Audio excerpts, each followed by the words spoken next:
My best friend's mistress doesn't know he's actually broke. My wife's reaction to the whole thing is making me want to leave her. This is OKOP, the home of the craziest stories on earth. I'm Sam, and John, Ashley, Taryn. Hi. Do you think this is worth leaving about? No.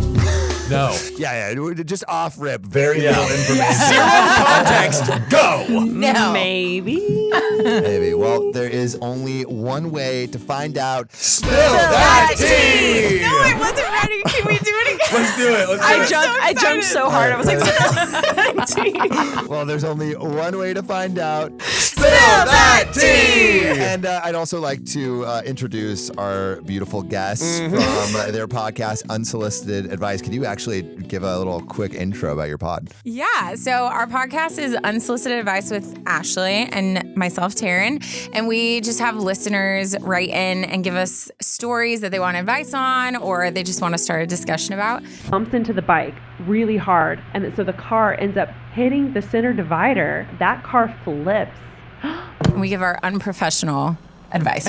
Unprofessional, professional. Exactly. Unprofessional, but highly professional. I mean, we're in a studio. This is pretty professional. That's what I'm saying. I look professional. Yes. And like our show, you would definitely like theirs. So go check it out. But let's get into the story. Let's do it. My male 41. So this is the author. Best friend Jack, male 41, since kindergarten cheated on his wife, Anna, female 39, with a girl half his age, Max, female 25. So Max is the mistress. Ew. Gotta love it. Ew. Ick. That's an ick. Gross. Is that an ick, dating someone like much younger than you, or like if like a woman is dating someone like 20 years older, is that an ick? It depends how old you are. I feel like once you cross like 30, it's not as weird, Doesn't but matter. younger, it's weird. Great point. Younger Yeah. is very weird. Anna is one of the best human beings I've ever met. So Anna, his wife. Best friend's wife. She's very beautiful, kind, and caring. She's very successful, too. When Jack met her, the best friend, he was so in love with her that he wrote an ironclad prenup just to be with her. So he's like, What I'm does gonna lock that this mean? down. So did If they she divorce, demand She it? gets everything. She gets everything. She gets everything. Got it. Because he's like, hey, I'm not after you for your money. I'm just here for love. Yeah. Oh, so she's the rich one. She's the rich one. He's got nothing to his name. Okay. Yeah.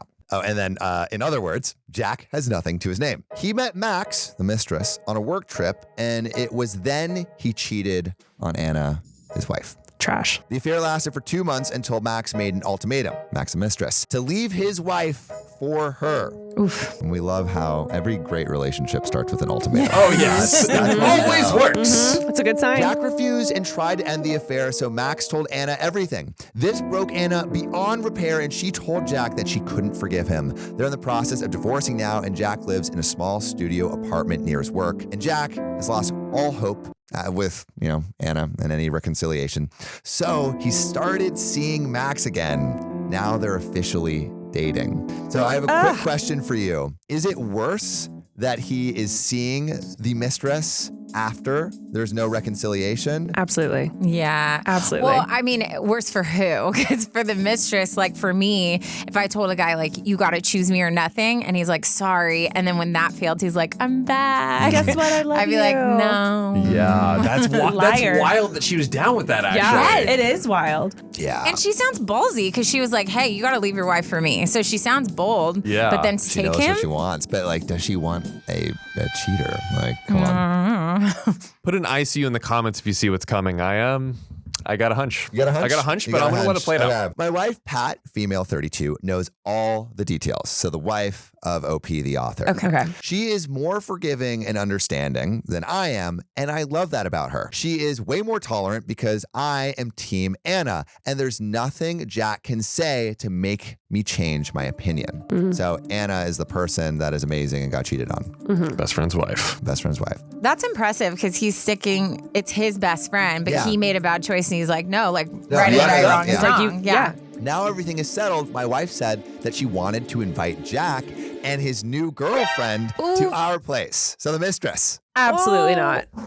Absolutely not. Absolutely not. Oh. I don't want her in my I don't want house. her. I want her life to burn. Exactly. Well, how what's the timeline? Because is this like 5 years, like it's solid, like we just need to move on, or is this recent? It I don't sounds think I so. think recent. it's on the time scale of months. Okay, no, Absolutely not. that's a hard pass. That's too fresh. I was very reluctant at first, but my wife insisted that my friendship with Jack is important. We are basically brothers, and we should accept people we love even with their flaws. It made sense, and I trust my wife to always make sense. She's the sweet. dinner was awkward. I couldn't see past these two cheaters.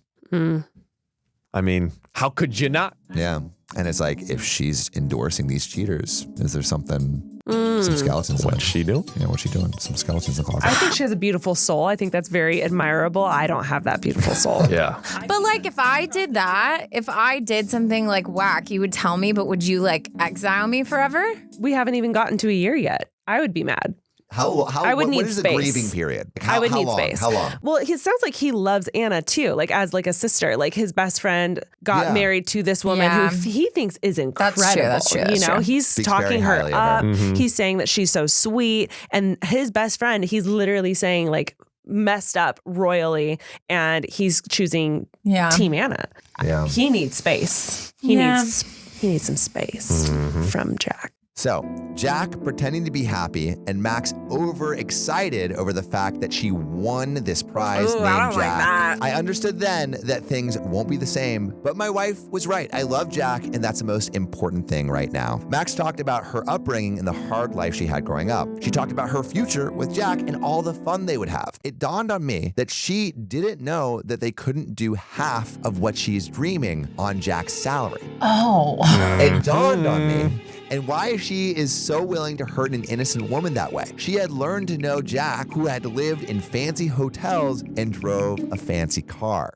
That baller lifestyle. Ding, ding, ding, ding, ding. Tea. Not knowing that he was broke the whole time. When I asked her about their living arrangements, Max said that Jack temporarily is living in a studio apartment until the divorce is settled. Max talked about what she would do with their place, with renovation and redecorating. Well, there's no money for that. The apartment that Anna bought for her family with her hard-earned money, the one she decorated with her husband from scratch to make it their home. I remember how happy and full of dreams she was when she found her dream home. This is Anna talking. Best friend's To wife. hear Max sitting there talking about how she would use money she never earned to redecorate a home she wasn't entitled to Wait, was just crazy. they're going and she's thinking they're going to move That's into what their Max the home? mistress thinks. Yeah, Max the mistress. Because thinks- obviously Jack's letting her think that. Oh, Yeah, yeah. he's He's not leaning into stopping it. her. No, dream big. And also, Max was making fun of Anna's style and taste. It brought tears to my eyes. Yes, men can get emotional too. Jack has not told Max the truth. Okay, we got to do a breakdown really quick. Literally would have asked her to leave. Savage. Would you? Right. All right. So you are OP. You are the author right now. Do you say anything? Do you say, "Hey, I got something to tell you. This guy got no money." You would say it right there. I don't know if I would say it right there. I'm not good at confrontational things, especially in front of people. But if I had a moment, just the two of us in the kitchen, I would tell her, and I would Really? I'd maybe be a little snarky about it. What would you say? I would just very subtly say, "That's not your house," and I would double check where this money is coming from because it's not from Jack. See, Very I think I would chill. talk to Jack first. Oh, sorry, I hit the mic. I would talk to Jack first, and I would be like, "Okay, bro, like, what's happening here? Because I know the details. You ain't got no money. That's not going to be your house you're staying in. So, like, Yeah. what is your play here? Like, are you just feeding this because it's fun, or are you really trying to build a future? Because, like, where?" Do we make another ultimatum and then say, "Hey, Jack, if you don't tell Max, I will"? Yeah. I That's a think good that's idea. I think that's a Yeah. great move. Because that gives him an opportunity to do something. Because he Yes. just keeps royally Yeah. screwing up. Yep. Yeah, and it's only going to hurt him and his girlfriend now. What if Max the mistress makes an ultimatum? Get rich or I'm leaving you. Yeah, she's about to. Just a guess. It Yeah. sounds like she's about to. Okay, so let's keep going. When they left, Pat and I started discussing our dear friends. I was very surprised when Pat angrily told me that I was cruel and callous for not wanting to enlighten Max about her new situation. My wife thought that Max had a tough life and she deserved to have a good life now. I was taken aback by my wife's logic. I told my wife that I will not tell Max anything, but if she wanted them, be my guest. So if she wanted, I guess, the information. But now I don't understand my wife and I'm turned off by her morals. Anna was a great great friend to my wife, but my wife doesn't seem to give a rat's ass about her. My wife then got very angry and accused me of caring too much about Anna. That's when I ended the discussion because I realized that this was going below the belt. Damn. Now she's like, why do you care so much about Anna? Yeah. Wow. Anna this, Anna that. Is there like Right. a little jealousy going on? Yeah, but he sounds like a very like knight in shining armor type personality where he's like, Yeah. nobody's looking out for her. Like she deserves someone to be like fighting for her. Yeah. But I mean, as females, sometimes we get, if you spend too much time talking about a woman, we're like, why? Yeah. Why do you care that But much? like in his defense, if he's like, there are people that just only believe in like there has to be justice for someone, and in the end, like Anna's the one who got wronged, and it seems like no one cares because we're here having dinner with the mistress. Yeah. Which, if I could, I would love to say I don't know why they didn't have dinner with just Jack first. Yeah. like there should have been like the way Taryn was like, oh, if I had done that, what would you have done? I wouldn't have wanted to see the mistress. Yeah. I wouldn't have wanted to be in their It's presence like, at hey, all. I don't want to Because condone this I relationship. do love Yeah. Taryn, Yeah. and I'm team Taryn no matter what, and I will be there for her. Thanks. But I don't want to fucking have dinner yeah. next to the Max piece of the trash. mistress. Yeah, and it's like homewrecker, you know. Yeah. So I wouldn't want that at all. So I'm shocked they didn't do that first. So now we're about to get into like a juicy update. This original post was from July 10th, 2023. This is from December 3rd, I'm 2023. sitting on the edge of my seat. Okay, I'm excited. So- The next saga. Edge of my seat. Continue. Okay, so remember when we were all like, oh, if guys like talking too much about some other woman, maybe there's something going on. Shut up.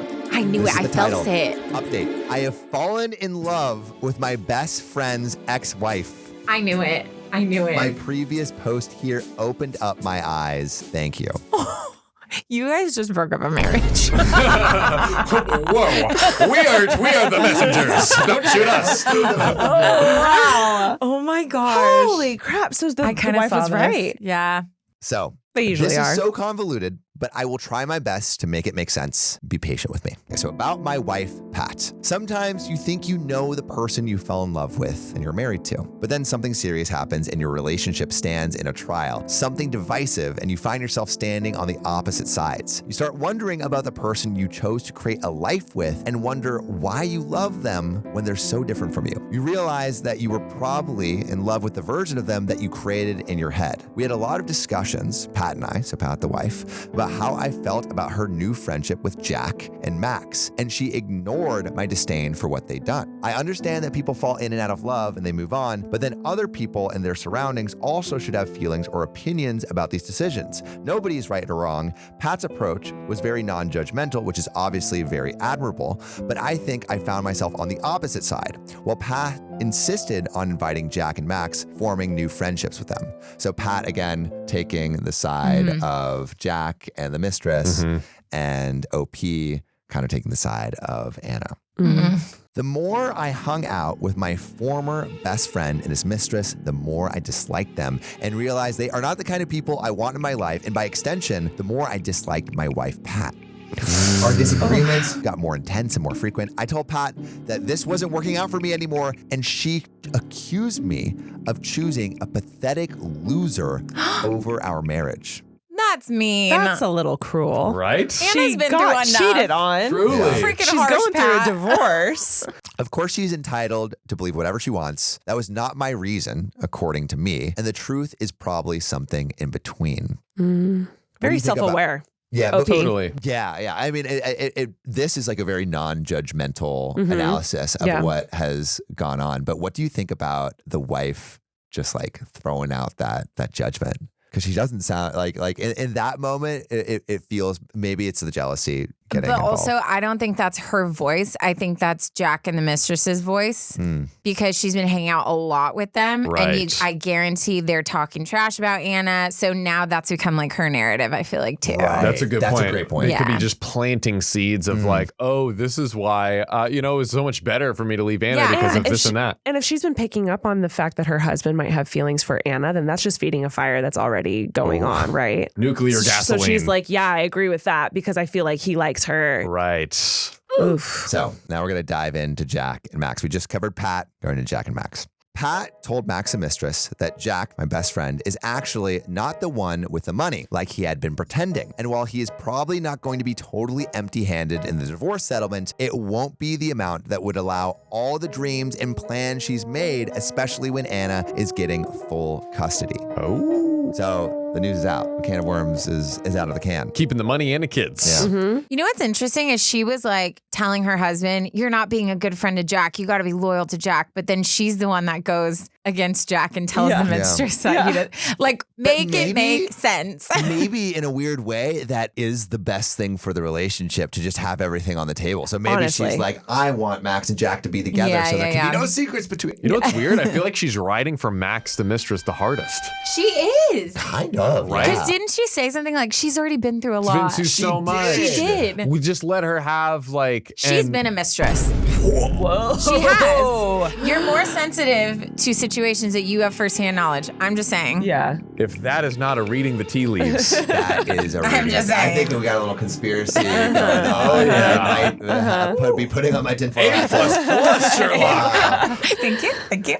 So this put a big wedge between Jack and Max, the truth of the situation, and they have been on and off again since the revelation. Jack has expressed a lot of disgust and repulsion towards Max, so I really don't understand this relationship and why these two miserable people stay together, nor do I want to understand they disgust me and I am done with them. And finally, about Anna. When she heard about my separation from my wife, so I guess OP wife, Yeah. Done. fully getting separated, she reached out to both of us. She said that since she's gone through something similar, she wanted to offer support and love. What a gem. What an angel. See? She was great the whole time. Yeah. Yeah. She said that she knew what we were going through. Wow, that's a classy move. We started talking on the phone and texting. Now almost daily, I have met up with her and on a few occasions for dinners. I find myself thinking about her all the time. And when I wake up in the morning, I go directly to my phone to see if she has sent me a good morning text. And I know my day will be just fine when I find one. Oh, that's cute. That's beautiful. Not sure if this is love or if I'm falling for her. Not sure if pursuing anything with her is wise. I've not told anyone about these feelings except all of us. Except everyone. The internet. And I'm not sure I ever will. I just know that I love having her in my life. She is a great friend, and maybe I shouldn't ruin this beautiful friendship with this beautiful woman because of some desires. So before we go into some relevant comments, should OP shoot a shot and take We a need chance? some unsolicited advice. Yeah. Perfect. Let me roll up my sleeves. This Not is- yet.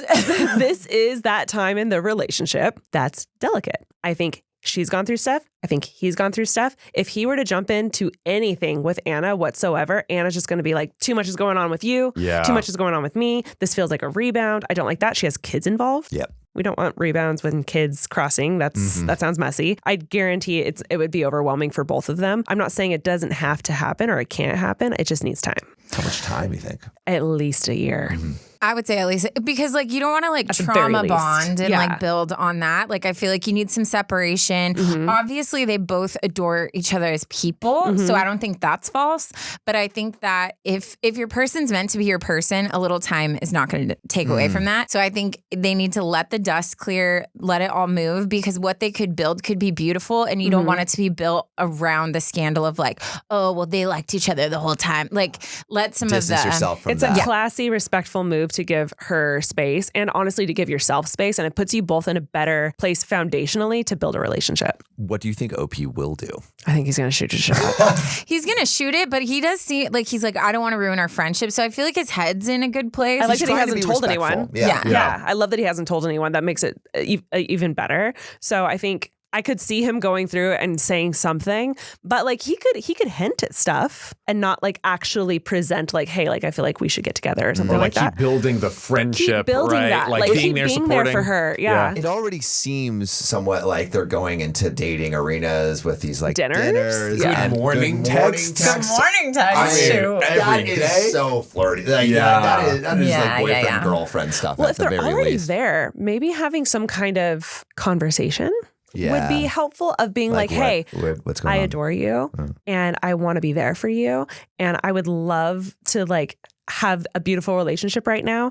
And then maybe we can see where this goes after some time. In a year So that or it's whatever. clear Yeah. that like he has feelings for her and he can make that clear. And I feel like she might actually appreciate that. Yeah. So that she knows what's going on with him. And then they can like plan on possibly seeing it through later on in the future. But 100% they both have feelings for each other. It seems like I've it. never sent daily good morning text to someone I wasn't interested in. Oh. Yeah. Absolutely. That's why he texts me good morning. I was just going to say.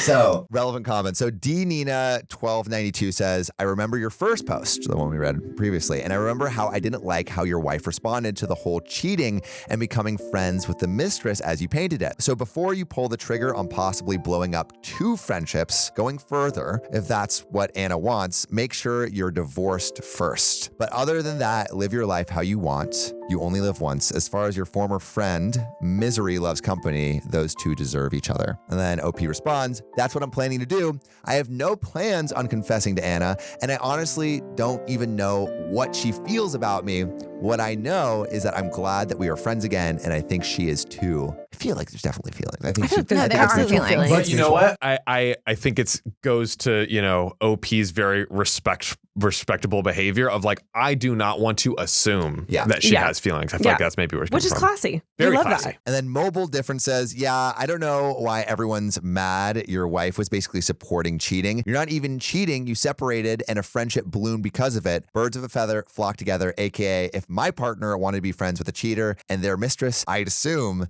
they'd want a mistress of their own. And then OP said, not even supporting cheating, totally ignoring and dismissing my feelings that I didn't want to hang out with Jack and Max. It became like a statement from her that these people are in our lives. I never took any contact with Anna because I knew my wife didn't want that. One simple no was enough. She didn't spare me the same decency anyway. Dang. That's a that's solid like point. that's a huge red flag. Yeah. Before we do the full post breakdown, we have a little bit more additional info from OP regarding his wife. I'm so excited. I know. The thing is, Jack changed a whole lot too. It wasn't only the questionable morality of having an affair, and I don't know if he always has been this way, but he never needed to show his true colors because he was married and a brilliant woman who made him better. So like basically it's like, I always thought maybe he was a great guy because maybe he's married. Like Anna. Yeah. Mm-hmm. But in fact, the affair did change him. He is moronic, bitter, angry all the time, so very disrespectful of everything and everyone. He called Anna the mother of his children, awful word I won't repeat, and even his new girlfriend. He calls her a disgusting gold digger, homewrecker, loser, and ugly, sometimes to her face in front of us, making me nauseated and very uncomfortable. He hasn't seen his children since Anna made it clear that they would never get back together. Never once did he say he misses his children.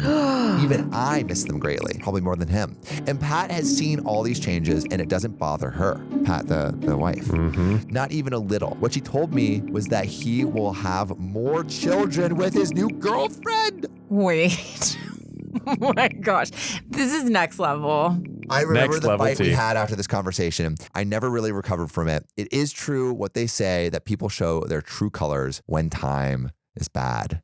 And that is the last bit of information we have about this story. It's crazy he's like angry and bitter and all this stuff when he's the one that caused everything. He erupted. He's the volcano that made a big mess. And he's mad at everyone else. And he created the facade of wealth. Like it's his fault that she thought he had money. Literally. That's So what it's I was going to say. It's very like gaslighting, like to call her all these negative things. Like you're only into me for money when she's just like, no, I thought we had like this life planned and now you're telling me it's not. Like, why are we not going to address He was that? lying. I'm mad about you lying. Yeah. And you know what? Like, we don't know the exact details, but it could have totally been. At first we were like, oh, he's omitting, but what if he was hamming it up and like, oh yeah, we're gonna have this, and maybe that's where Max got all these ideas from of like, you know what I'm saying? That Like, I feel makes like it's more sense. very reasonable. That makes way more sense because who would just assume that we're going to move into your old house And redecorate. Yeah, right? That's ballsy as hell. So maybe he gave her that idea. Probably. I got it. Conspiracy. Remember,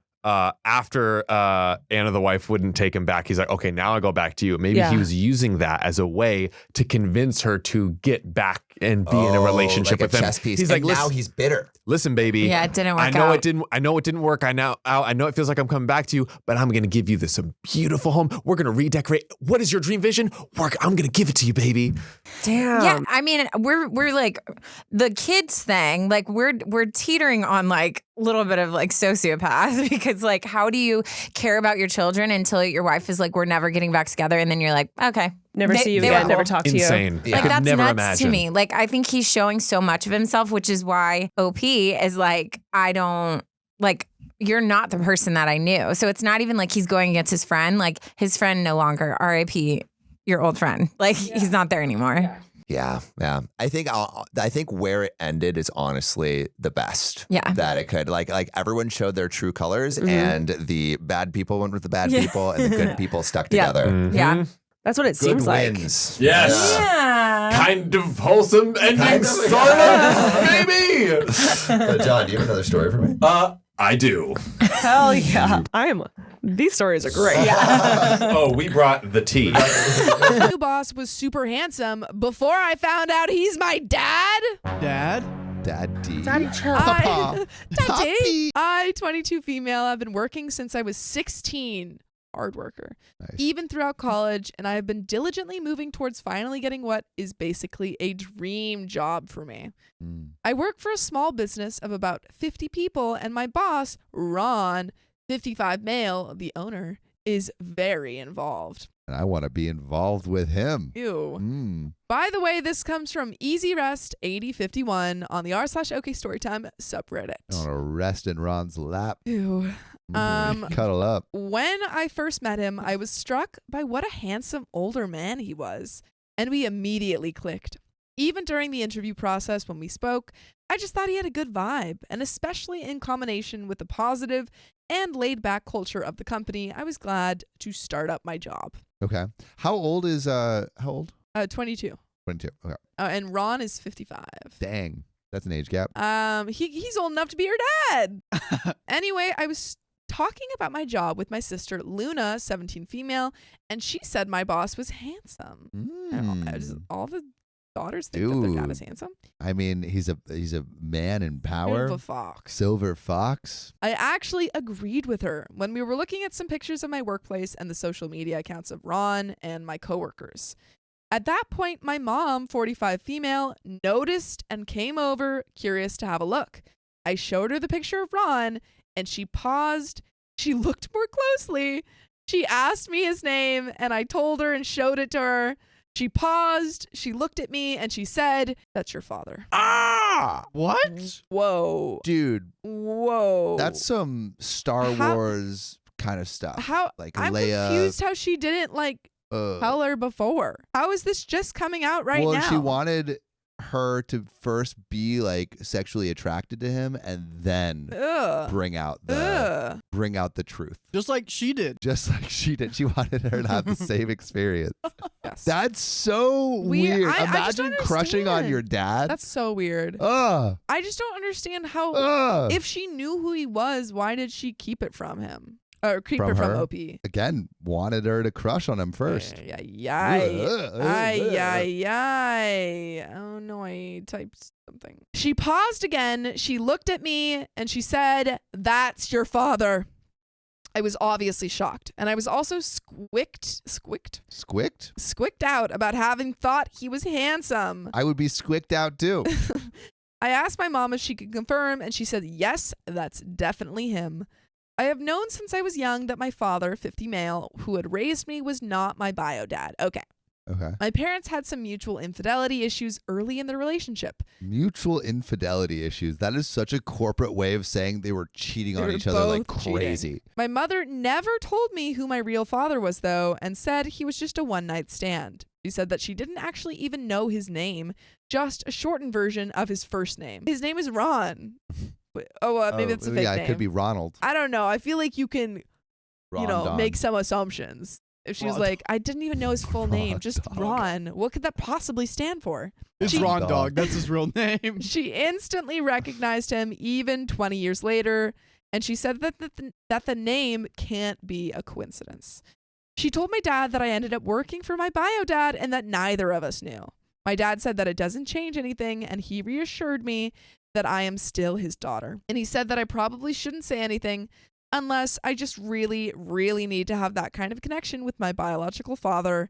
I actually pretty much agree with him. Okay, now we're on track, guys. My conspiracy theory is Ron is going to start flirting with OP, Ew. which would be terrible. I hope it doesn't happen. Ew. But that would be very yuck. Game of Thrones. Act with dad or not? My sister thinks I would be crazy not to cash in on this, and she thinks that I should absolutely tell Ron that I'm his kid. My boss is extremely financially successful, obviously, and he has a lot of broad discretionary power at the company as the owner. My sister thinks that I should go after him for money. Okay, your sister has kind of bad suggestions. I mean, she is 17. Well, that makes sense. Or at least have him turn my position into a cushy, do-nothing boss's daughter job. Wrong. Don't listen to your sister. This is terrible advice. It's terrible advice. This is terrible advice. The worst advice I've heard. Believe it or not, I'm actually proud of my accomplishments and having earned what I have in life. I believe that. That is a She's good like, thing to do. Shockingly, I actually want this job. And I'm not eager to cash it in and take the promotion to Nepo Baby. And that's even assuming he had a positive reaction at all. He seems like a really good guy, but it's totally possible that he could decide for legal reasons that we need to be separated from each other and I could end up losing my job. But if he's like the owner of the company, does it matter that they're related? It could. Why? I don't know. Unless I guess if he has a board. It could be like, oh, you're biased now. Yeah, but if that's only, it only matters if there's a board or like investors. That's like, true. Like no one can say I can't hire you. Yeah, she could take over Succession. Succession. Oh, she could be. What if he already has heir kids? to the throne? And then she comes in. She's like, actually, I'm your firstborn. And then inheritance. Yeah. My parents and Luna have agreed not to try to contact him or to mention this to anybody, not even our other siblings or family members. Back at work, I've talked to Ron more, and he's actually pretty open about his family and personal life. He's married, his wife is in her mid-late 30s, he has a couple of daughters and a son. He says his oldest girl is 15 and that his son is the youngest at 10. Your oldest girl is 15, not 22? Wrong! One thing that was actually kind of encouraging was that he said he especially loves his daughters and totally considers himself a girl dad. Yeah, screw my son. I hate my son. My 10-year-old son sucks. Is that not like a weird thing to say? Like, I totally especially love my daughters. Yeah, he's like, my son's fine, but Yeah, my he's like- daughters are sick. He's chill. And that he doesn't understand why some guys would want only sons. I am really, really torn. Part of me thinks it could be hard to sit on a secret like this. And I sort of want to explore a relationship with Ron beyond being his weirdly friendly new hire. But part of me really doesn't want to rock the boat. This is a fantastic job that I was very lucky to get with great pay, more than I would have expected so soon out of college, and a really good work culture / benefits. If Ron responded coldly, negatively, legally, I could be absolutely screwing myself over. Even if he responds positively, I would probably still be seen at work as just the boss's daughter, and no one would believe that I hadn't orchestrated all of this on purpose like some kind of gold digger or blackmailer.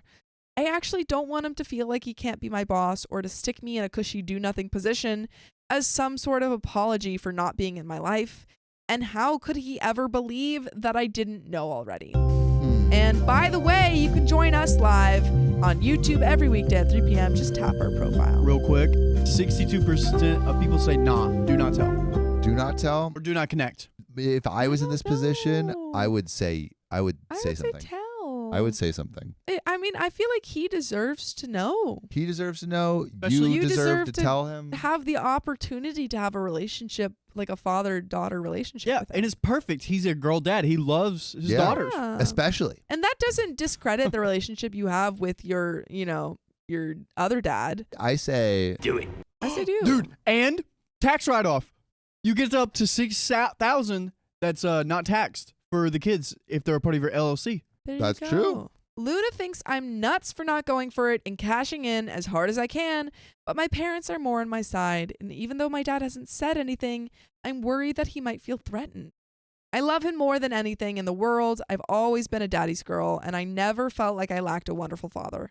I would never want to replace him, and to top it off, my boyfriend, 26 male, works for the company, and he was a key contact in getting me my position.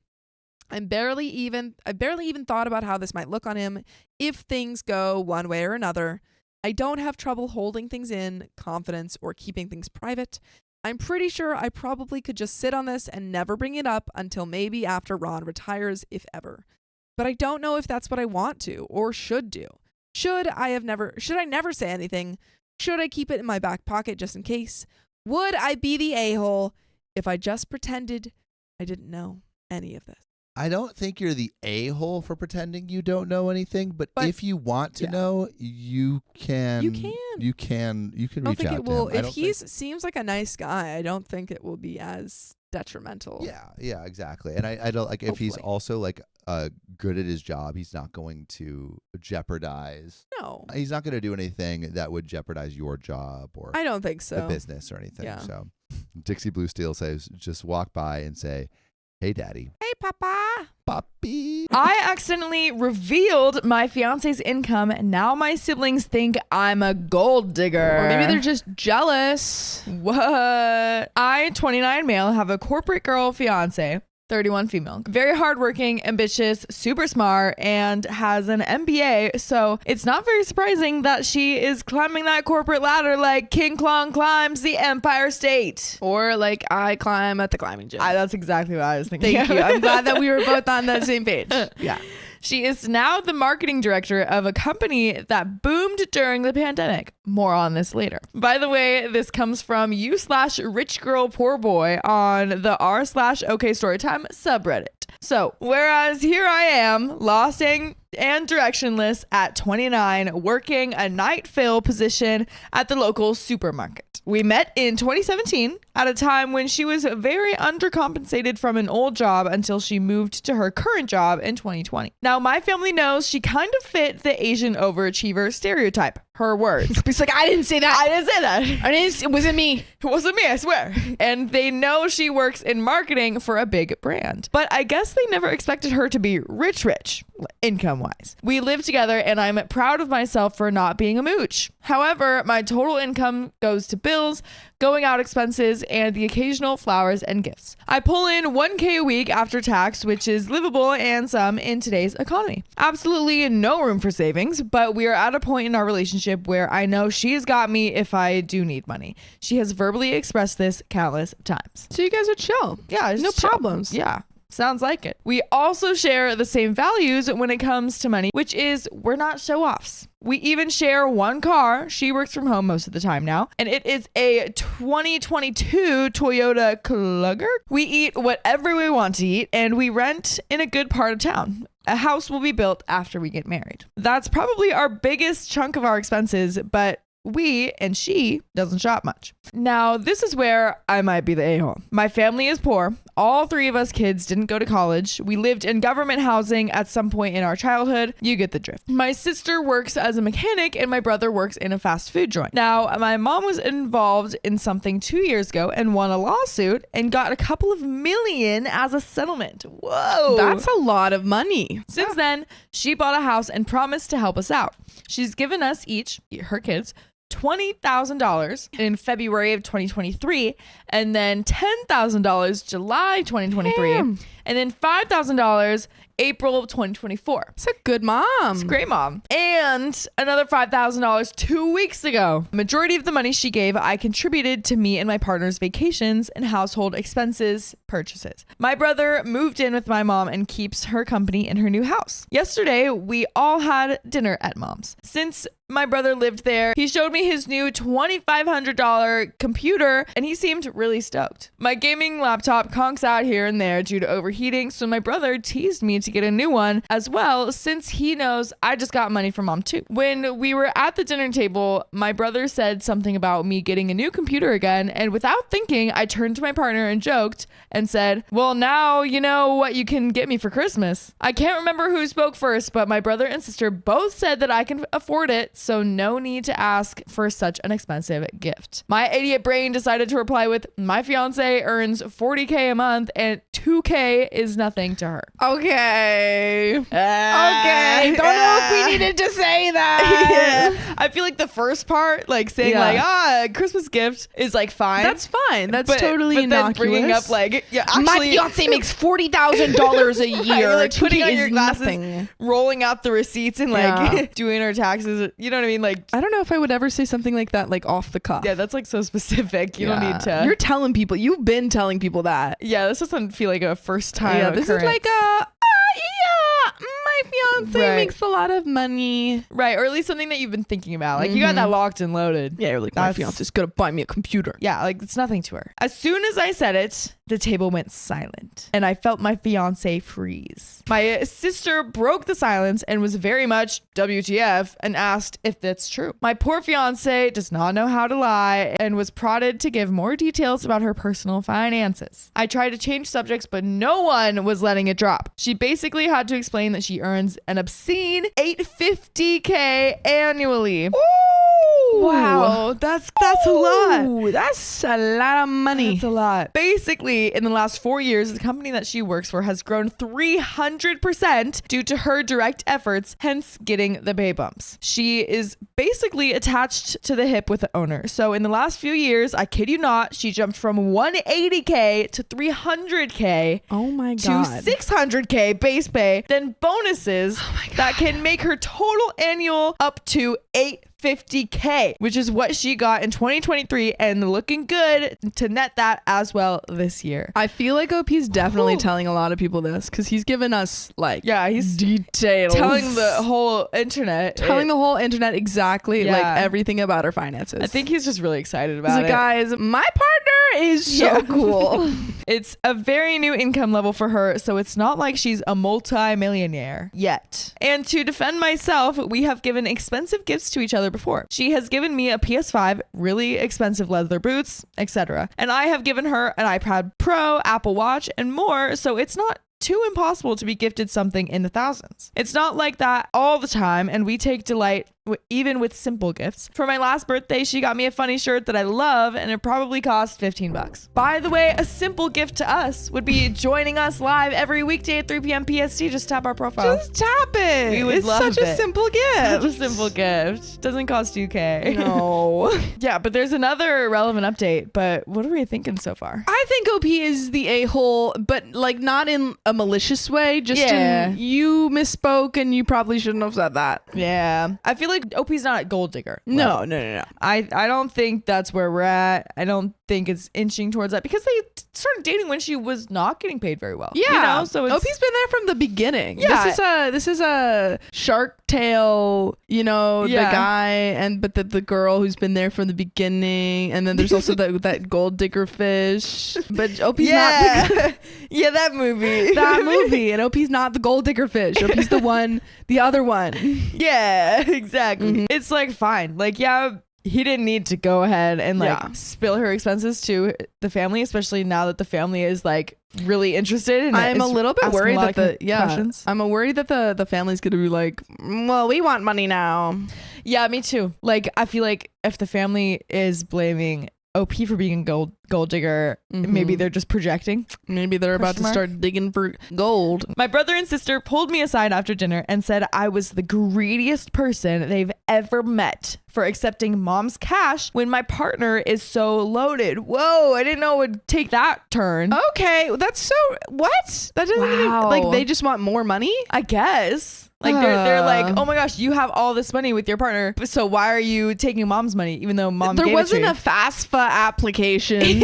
Yeah. The mom didn't ask, oh, how much money does everyone have? Right. She split it equally. Like, it would sound like that would make OP a gold digger. It's yeah. Like, no, I got it. I got all my partner's I got all money. my money I need. Yeah, I don't need any myself. I said to them, her money is not my money, and we're saving up for a wedding and a house, so mom's gifts are helping. I had to explain I want to try and make it a 50-50 contribution, even at least for the wedding. They countered by saying it's not really logical since technically it's mom's contribution then and not mine. I stood my ground that I am not well off and our mom should treat us equally. I also got a text from my mom this morning saying she's Switzerland, but her staying neutral is making me question if I really did something wrong. My partner is not mad for my slip up, but stressed big time. She's second guessing herself and thinking we might be a-hole together for letting me accept mom's gifts when I don't have to. So are we? Again, I think a-hole for misspeaking, but not the a-hole for taking the money. Again, the mom, if she wanted to, she could have said, hey, I want this to go over wherever it needs to go. Right. Like, she didn't know OP's finances specifically, so Yeah, I feel like saying that it's like it's mom's contribution, like if you're getting money from mom, it's mom's contribution. Obviously that's a gift, you know, like that's, I could see how you get there, but in a way it's almost like saying it's your boss's contribution to your, you know what I mean? But That's also that kinda you how it can like feels. turn around and say the same to them. It's like, okay, well, whatever you use mom's money for, then you're not paying for anything. Yeah, exactly. Like it's just mom doing it. And like they are being the gold diggers right now. Yes. I mean, like we said before. They're asking for more money. They're saying that it shouldn't have gone to you. It should go to us. I feel like OP should just pull the same line. I know like OP shouldn't have been like, well, 2K is nothing to her because she makes 40K a month. I think he should just pull it again with the mom and be like, well, she got $2 million. $2 million. So this like, you know, 40K she gave to me is like nothing. Yeah. You know? Yeah. Just switch it Which, around. You know, probably actually isn't good advice, but it would be funny. No, I think your siblings are being weird. Yeah, they're being very weird. Weird. But that is the end of that story. My brother's girlfriend is using him, but he refuses to break up with her. Ooh, boy. Hi, Reddit. I'm a 21-year-old woman, and this post is about my brother's girlfriend, Lara, not her real name. She's 18, and they've been together for about 8 months. By the way, this comes from Commercial Call 6521 on the OK Storytime subreddit. So, at first I really liked Laura. She seemed down to earth, especially compared to his previous girlfriends, who were kind of odd. Laura comes from a family with less money than ours. We're not rich, but we're comfortable, so you're rich. That's what they all That's say. what all the rich people say. Lately, I've started feeling like she might be using us. A few weeks ago, my brother took her on a trip to Cuba and paid for everything because she didn't have the money. She still owes him $800 and hasn't paid him back yet. She also borrowed my mom's suitcase for the trip and still hasn't returned it or even unpacked her things. Before the trip, she told me she wasn't sure she wanted to stay with him because she felt like she hadn't experienced her young adult life fully, like going out to clubs and partying. During the trip, my brother told me that guys were constantly giving her attention and she seemed to enjoy it. He mentioned that she was distant with him at times, but at the same time, they were still taking pictures, kissing, and acting like a couple. It's confusing because I know she wants to break up with him, but she isn't doing anything about it, and instead, she's being rude to him. What's also been bothering me is how she acted about money and things. When we first met, I was cleaning out my closet and she offered to help. I thought it was just her being kind, but now I feel like she just wanted me to give her clothes. I ended up giving her some really expensive dresses, like $300 each, which I don't wear anymore because they don't fit me, but now I regret it. She's also taken a bunch of expensive things from my mom after my mom and stepdad broke up, like her old bed and kitchen appliances. I do her lash lifts and I paid for the supplies, but she never paid me back like she promised. She lives an hour away, and after the Cuba trip, she asked me to come to her house to do her lashes again. I refused because I didn't want to waste more money on gas, especially when she hasn't paid me for the supplies. Recently, she's been getting more and more rude. She texted me out of the blue saying, "So I need a costume. Are you going to give me one or do I need to get it myself?" The audacity.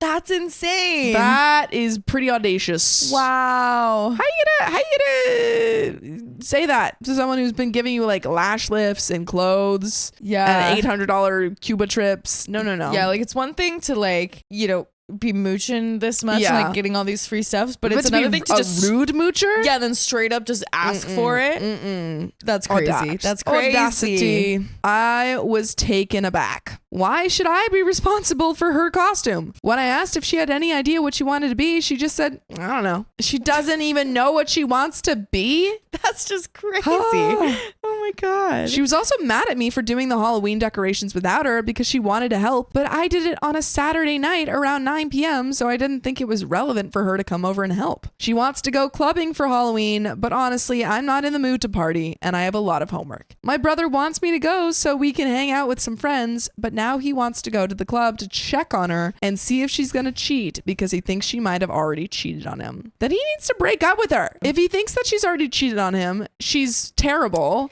Yeah. And she's mooching, just break up with her. I also forgot to add that during their vacation, a few things happened that made me feel uneasy about her. For example, she spent an hour on the phone with her mom, causing them to miss a reservation my brother had made. While they were there, they made some friends, and she always wanted to hang out with them instead of spending time alone with my brother. When they got back, my brother caught the flu, and I was shocked by how she treated him. He was really sick, throwing up and having stomach issues, and she seemed annoyed by it. Even when he was struggling in the bathroom, she just sat there on her phone, completely ignoring him. On the flight home, he was so sick that he threw up on a lady while rushing to the bathroom, and she didn't even try to comfort him or help clean him up. Now, I don't know what to do. I feel like she's using us, but it doesn't completely feel like her. I'm also conflicted because she told me things in private, and I'm unsure if I should tell my brother, even though he kind of already knows and has a gut feeling. So, am I the a-hole for wanting him to break up with her? And there is an update. Honestly, I think there should be, I don't know. I feel like when you tell someone's sibling something, there's really no about the sibling. Yeah. You can't expect it to be secret. Yeah, not at all. No, like if someone told me something about my brother. Yeah, no, I would tell my brother like immediately. I'm like, this just in. I don't really know if it's the way to do it, but I tried. Hey guys, I wanted to do a little update and also share more about the past so you can understand where I'm coming from. You guys think I'm not the a-hole, which is reassuring, but I kind of feel like one. I've been trying to respond to everyone, but there were a lot of questions about my brother's age. He's 19, not 21, and he's definitely not a predator, don't worry. Part of why I'm so invested in this situation is because I can relate to his girlfriend. When I was 18, the legal drinking age here allowed me to experience a phase of partying and living my life to the fullest. Back then, I was in a 3-year relationship and we went through the pandemic together. I wasn't feeling the relationship anymore, so I broke up with him and lived my life. I just wanted to say that it wasn't an easy decision. We actually got back together after 1.5 years of being single, which is kind of crazy, but it felt like a fresh start. The point is, when I saw her and how she acted, I saw a bit of myself in her. I brought up my own experiences to her because I knew how lonely it could feel when you're unsure about what you want and no one around you seems to understand. I thought it might help her feel like she could trust me, but now I feel stuck in the middle and I don't know if I regret what I did. This week, my brother confronted her about the way she responded to me through text, telling her it hurt him and that he didn't accept her talking to his family like that. She got upset and felt like we were all ganging up on her, so she decided not to stay the night and went back to her house. My brother was mad and called me. He was telling me that he wanted to break up, but since she owed him money,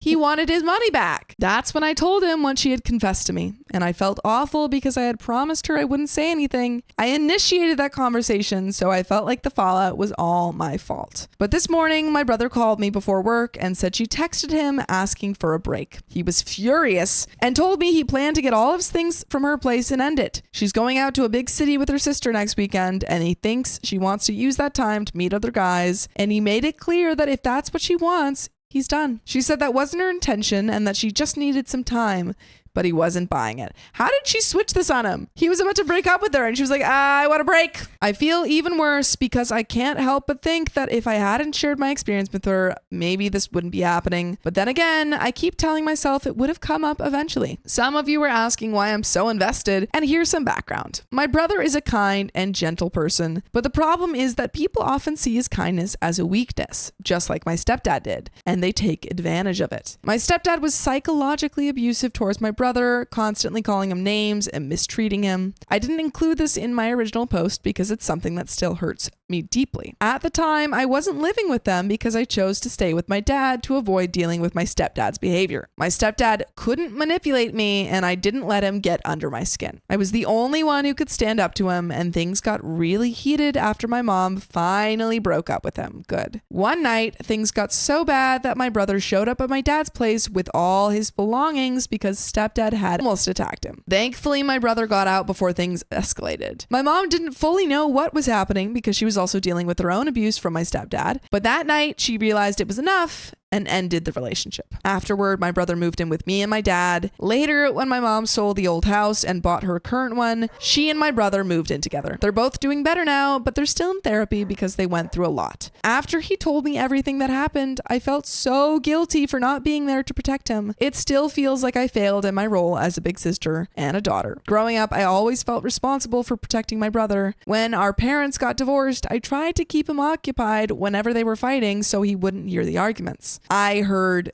everything, but I wanted to make the divorce as smooth as possible for him. That experience left me feeling like it was my responsibility to shield him from anything painful or traumatic. It might seem like I'm too involved, but with his previous girlfriend, I was hesitant and distant, and I know that hurt him. So this time I made more of an effort to be present and not let my doubts keep me from trying to support his relationship. I didn't want to come off as harsh or unwelcoming to someone he cares about, But now I feel stuck in between. I haven't talked to her since their fight. I don't want her to think I'm mad at her, but I also don't want to upset my brother if he finds out I'm still in touch with her. I'm not sure if she even wants to talk to me anymore. It feels like she was trying to distance herself, and maybe I just didn't catch on to that. But you can always catch up with us if you join us live every weekday at 3 p.m. PST on YouTube. Just tap our profile. Just tap it. I don't know if you necessarily need to be friends with this girl anymore. Yeah. Like, it seems like you were friends just because she was dating your brother. Yeah. And you were nice to her and stuff. And then she wasn't even like nice person. She wasn't even nice. So yeah, there's just no reason. So I really don't think it matters if she doesn't like you or not, because it doesn't seem like she's a good person to have in your life. Right. And hopefully she won't be in your life for much longer. I hope so. So it won't matter either way. I'm mad at myself because I finally tried to be present and supportive, but I feel like I ended up making things worse. I don't know what to do now. My brother's reaction to all of this has been to focus on himself. He's mad and wants to move on and just focus on getting back in shape and living his life. I don't know how to feel about his reaction. It seems like he's trying to brush it off, but I know it's hard on his ego and he's hurting. I don't know if it's the update that you guys wanted, but it's all I know for now. So it seems like they are going to break up. Yeah, that kind of sounded like they broke up. Sounds like they're kind of done. I don't think that you've ruined anything. I think that it's always going to seem negative. Like you've done something negative when people break up and you maybe had like a slight role to play, but I think in the end this was a good breakup to have. Yeah, and I mean it's gonna hurt either way, whether like in any situation, even if it's for the best or whatever, like it's gonna be sucky and it's gonna hurt, but it's like, again, it's for the best, so you're good. But that is the end of that story. My brother tried to test if his girlfriend was a gold digger. She broke up with him, and I'm on her side. Yeah, that's right. Let's dig for gold together. Yeah, dig for gold, but don't test if I'm digging for gold, because then I'll break up with you. No tests. No scantrons. No, none of that. My brother is a very hardworking man. And at 27, he is now very wealthy and doing very well for himself. Oh, yeah. Probably invested in some crypto back in 2009. For real. Probably getting that 60% on KuCoin. Ooh, 60% baby. interest, baby. Making that bank. He's been with this girl for 6 months, and throughout the time, we've gotten close because we both like hair, makeup, and shopping. Mm-hmm. Ooh, bonding, girl. Okay. I never knew anything was wrong with the relationship, except when she texted me last week saying she would love to hang out, but thinks it'll be inappropriate because her and my brother broke up. It's over, brother. It's done. It's done. And when I say it's over, brother, I don't mean that OP was dating her brother. This ain't Alabama. This is Reddit. So it's close. I asked her why, and she said she was sick and tired of auditioning to prove she was with him for the right reasons. Yeah, that's right. Auditioning. What is auditioning, you may ask? You know, I don't need your freaking money. Yeah. Okay? Take it. Take it back. She went on to say my brother is paranoid. She's after his money. So he would test her, like leaving out his bank statements on their bed and getting upset when she picked it up. Like I love these little traps. Like, don't look at the bank statements. I mean, it's a piece of paper. Like, yeah. She doesn't know. She's just like, what is this? Why is this random document on our bed? Yeah. That's a fair question. And then the second test would be going out to eat at high-end restaurants he requested, then leaving his wallet home on purpose to make her pay for the bill and prove she's not going out with him for his money. That's just stupid. That's so mean. It's like, hey, wife, girlfriend, I'm going to take you out for a nice dinner. Oops, lost my wallet. You got to pay. Also, like, what does that prove? It's like proves he's an asshole. Like it's like what she has like $300 to her name. Like I don't understand. Brother, you're going around it all wrong. Brother. 3, never buying her gifts and questioning her when she asks why he doesn't. That's a complete cop out. It sounds like he's just a shitty boyfriend. Yeah. Like I imagine like she's giving him gifts and he's like, nope, I want to make sure you're not a gold digger. Not only is man not paying for any of the dinners, but he's not giving her any gifts at all. Maybe he's like secretly broke and he's just like, he's like leaving these bank statements that are like easily like very badly photoshopped and it's like $1 million in like Comic Sans. I was shocked, so I had to hear my brother's perspective. Mm-hmm. We spoke and he told me everything she said was true. Man's like, yeah, bro, those are the tests I give every girlfriend. Wow. And that there's nothing nothing wrong with making sure his girlfriend is with him for the right reasons. He said he left his bank statements on the bed and was peeking through the door to see if she would be curious. Dude. And when she saw her pick up the papers, he knew in his gut she was using him for his money. Bro, like if you leave any paper on a bed, I'm going to be like, oh, like what is this? Why is this here? At a minimum, you're going to pick it up to fucking move it. Yeah, like, bro, I gotta what am I supposed to do? sleep. Sleep on paper? This is ridiculous. And I love, like, I'm just imagining him like peeking through the door, like snooping around, like with like a trench coat over his freaking, You're a gold bad digger. boyfriend. He also said he set up the restaurant idea to see if she would get upset at paying a $500 bill, which of course she was because she's an elementary school teacher. Stop it. And this happened multiple times, probably. Yeah. And bro, the guy's like, I'm going to take you out to a fancy dinner. Oh my God. And he's making her pay. This guy is an absolute maniac. He's a fucking moron, dude. I can't believe this. I asked him if he thinks her being an elementary school teacher could have contributed to her being upset at a $500 bill at a restaurant he wanted to go to. And he said, nah. She's only blowing half of her like income on one meal. This is actually so ridiculous, but I feel like the best revenge would be like the girlfriend pulling a reverse Uno card on the brother and just like getting rich herself, and then he would be the gold digger. Okay, so what's the game plan? Okay, step 1, invest in crypto right now because it is at like a 52-week low. We got a deal, baby. Half price, bruh. This is not investment advice, by the way.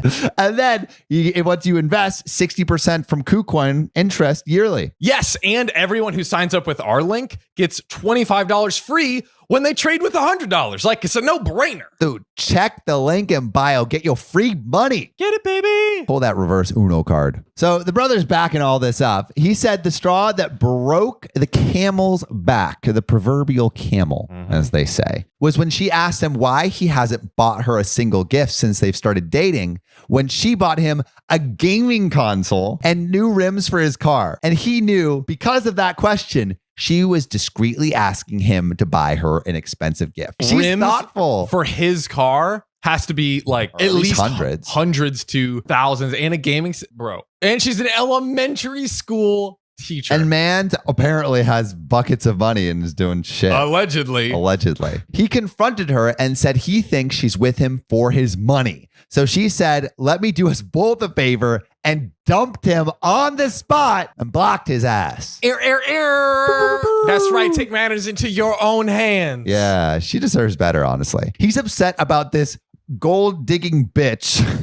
And when I laughed, he called me an asshole. Honestly, like Obi has every right to laugh. This brother sounds like a maniac. He said, I would never understand what it's like being a rich man. Oh my God. Let me wipe my tears.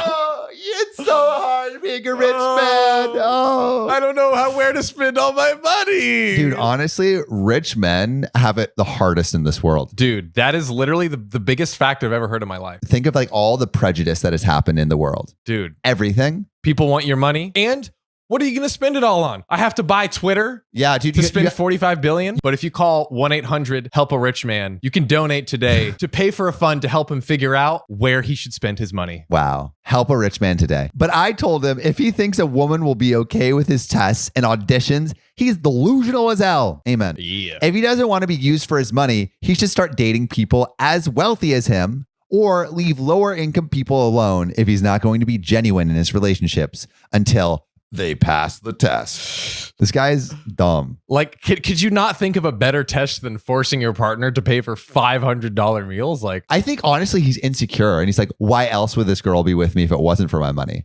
Yeah. Bro, you got to hit the gym. Just get some confidence, build those muscles. Got to do something. Yeah. Anything other than what you're doing would be great. That would be a step in the right direction. See you soon. Entitled Aunt and Uncle, how dare you make your daughter your successor? Our son needs a job and she needs to get the heck out of here. That's right. How dare you?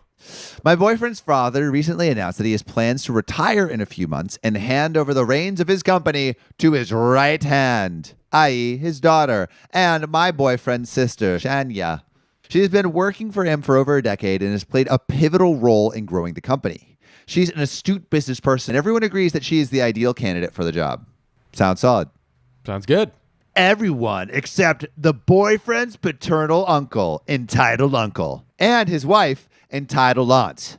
When they heard about this, they were horrified. How dare his brother put a woman in charge of the business?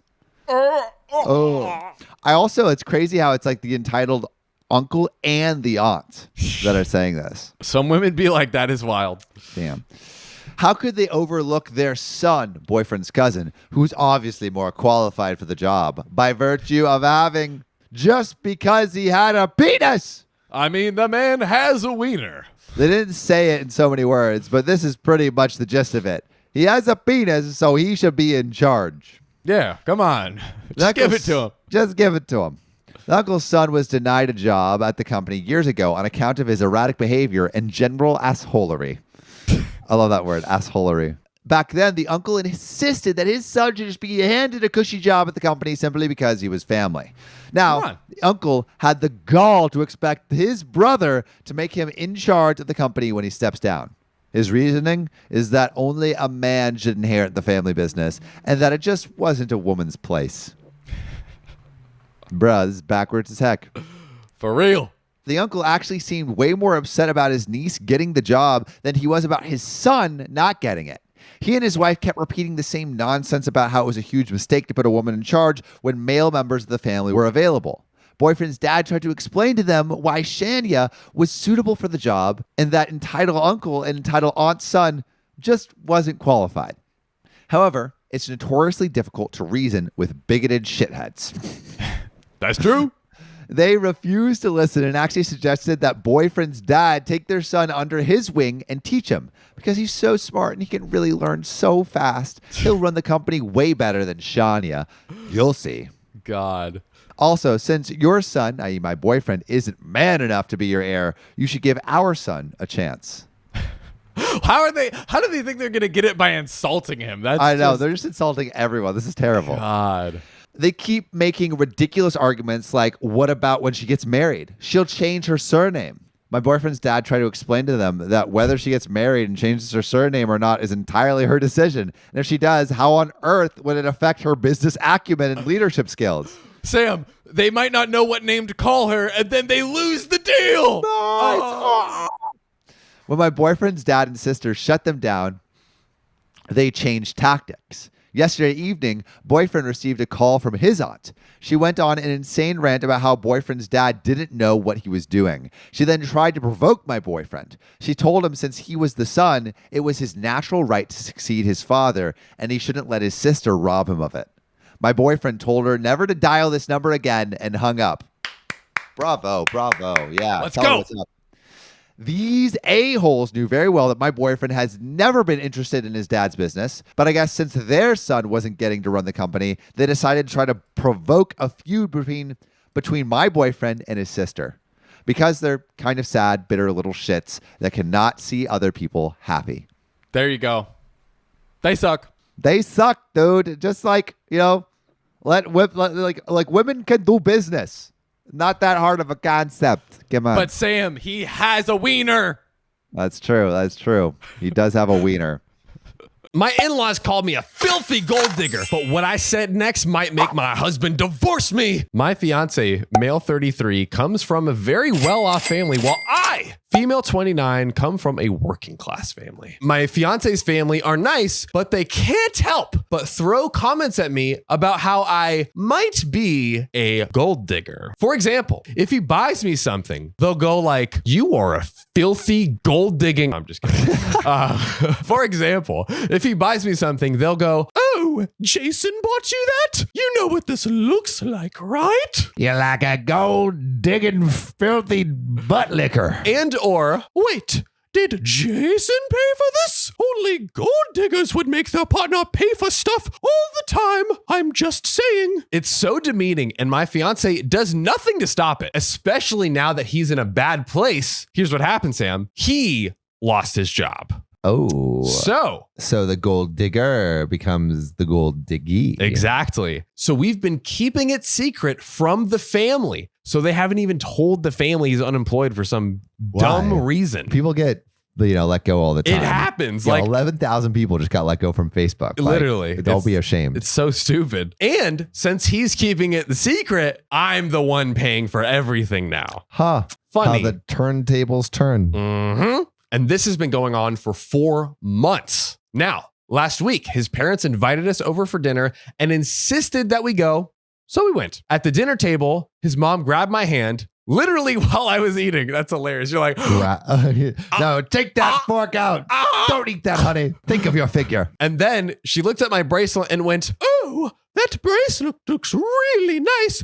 Did Jason pay for it? Oh my God. I nodded and reminded her that he bought it for me as a birthday gift last year. She was like, I wonder how much it costs. She then leaned back and said, when my brother was dating this other gold digger woman, she would receive expensive stuff like this bracelet here for her birthdays. Why would she say that? Dude, asshole move. This is literally like your son's fiance. Yeah. Bro. Have a little support, man. Literally.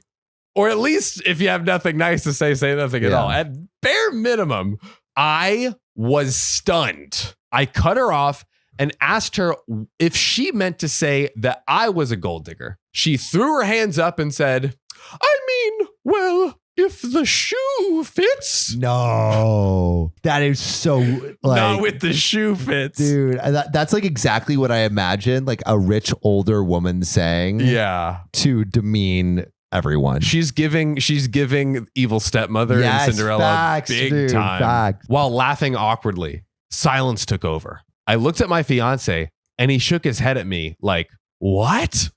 So I snapped. I told her it was bold of her to imply that I was a gold digger when I was literally providing for her unemployed son for 4 months now. Yo. That secret ain't a secret anymore. She's totally throwing that guy under the bus. But he should have stood up for her. He should have stood up for her, and they should have told her it's like the dumbest thing. Yeah, they don't necessarily need to like broadcast this to the world, but like they shouldn't hide it. They're actively hiding it, which is the problem. They should just like the boyfriend should or the guy should just like say like, hey, don't talk to my wife like that, or my fiance. Simple, easy, right?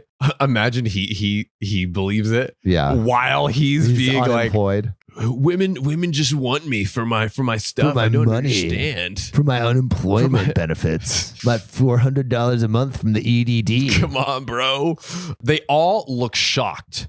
She glanced at me in shock, and his dad asked if it was true. And my fiance just froze, but looked really angry. It's like, bruh, you have lost. You could have said something all the times before. Literally. And like also, OP should be angry, not you. Are you kidding? Who cares? God. An argument ensued and dinner was cut short. And we had to leave and they started berating him. This family is what? Like just for being unemployed?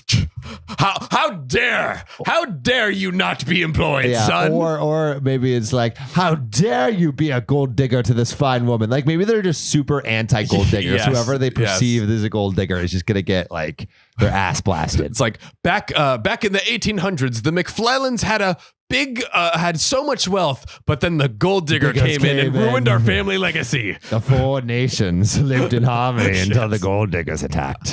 Exactly. Then my fiance had a rage fit in the car, just yelling and lashing out at me. Yo, bro, this guy needs to like just chill or 100%. Just leave. Literally. Like it should be the other way around, if anything. In my defense, I said that he sat by and let his mom continually imply that I'm a gold digger. Dude, like he had so many chances to stick up for her. But she said that they had never outright called me a gold digger before. So at this moment, I snapped. He said I had no right to take advantage of his unfortunate circumstance. Get a job. It's literally to get back at my mom and expose him to the family. His parents went on about how disappointed they were, and now as a result, he got disinvited from Thanksgiving. Wait, because he doesn't have a job? What is this family? This family is fucked This up. is the most screwed up family of all time. He blew up at me because of it this morning and kept saying I screwed him over so badly when he was just an innocent bystander. You're not an innocent bystander if you're watching injustice happen and choose to do nothing. And again, like we've literally said it in this recording session, we've said it a million times. How do you not know? How?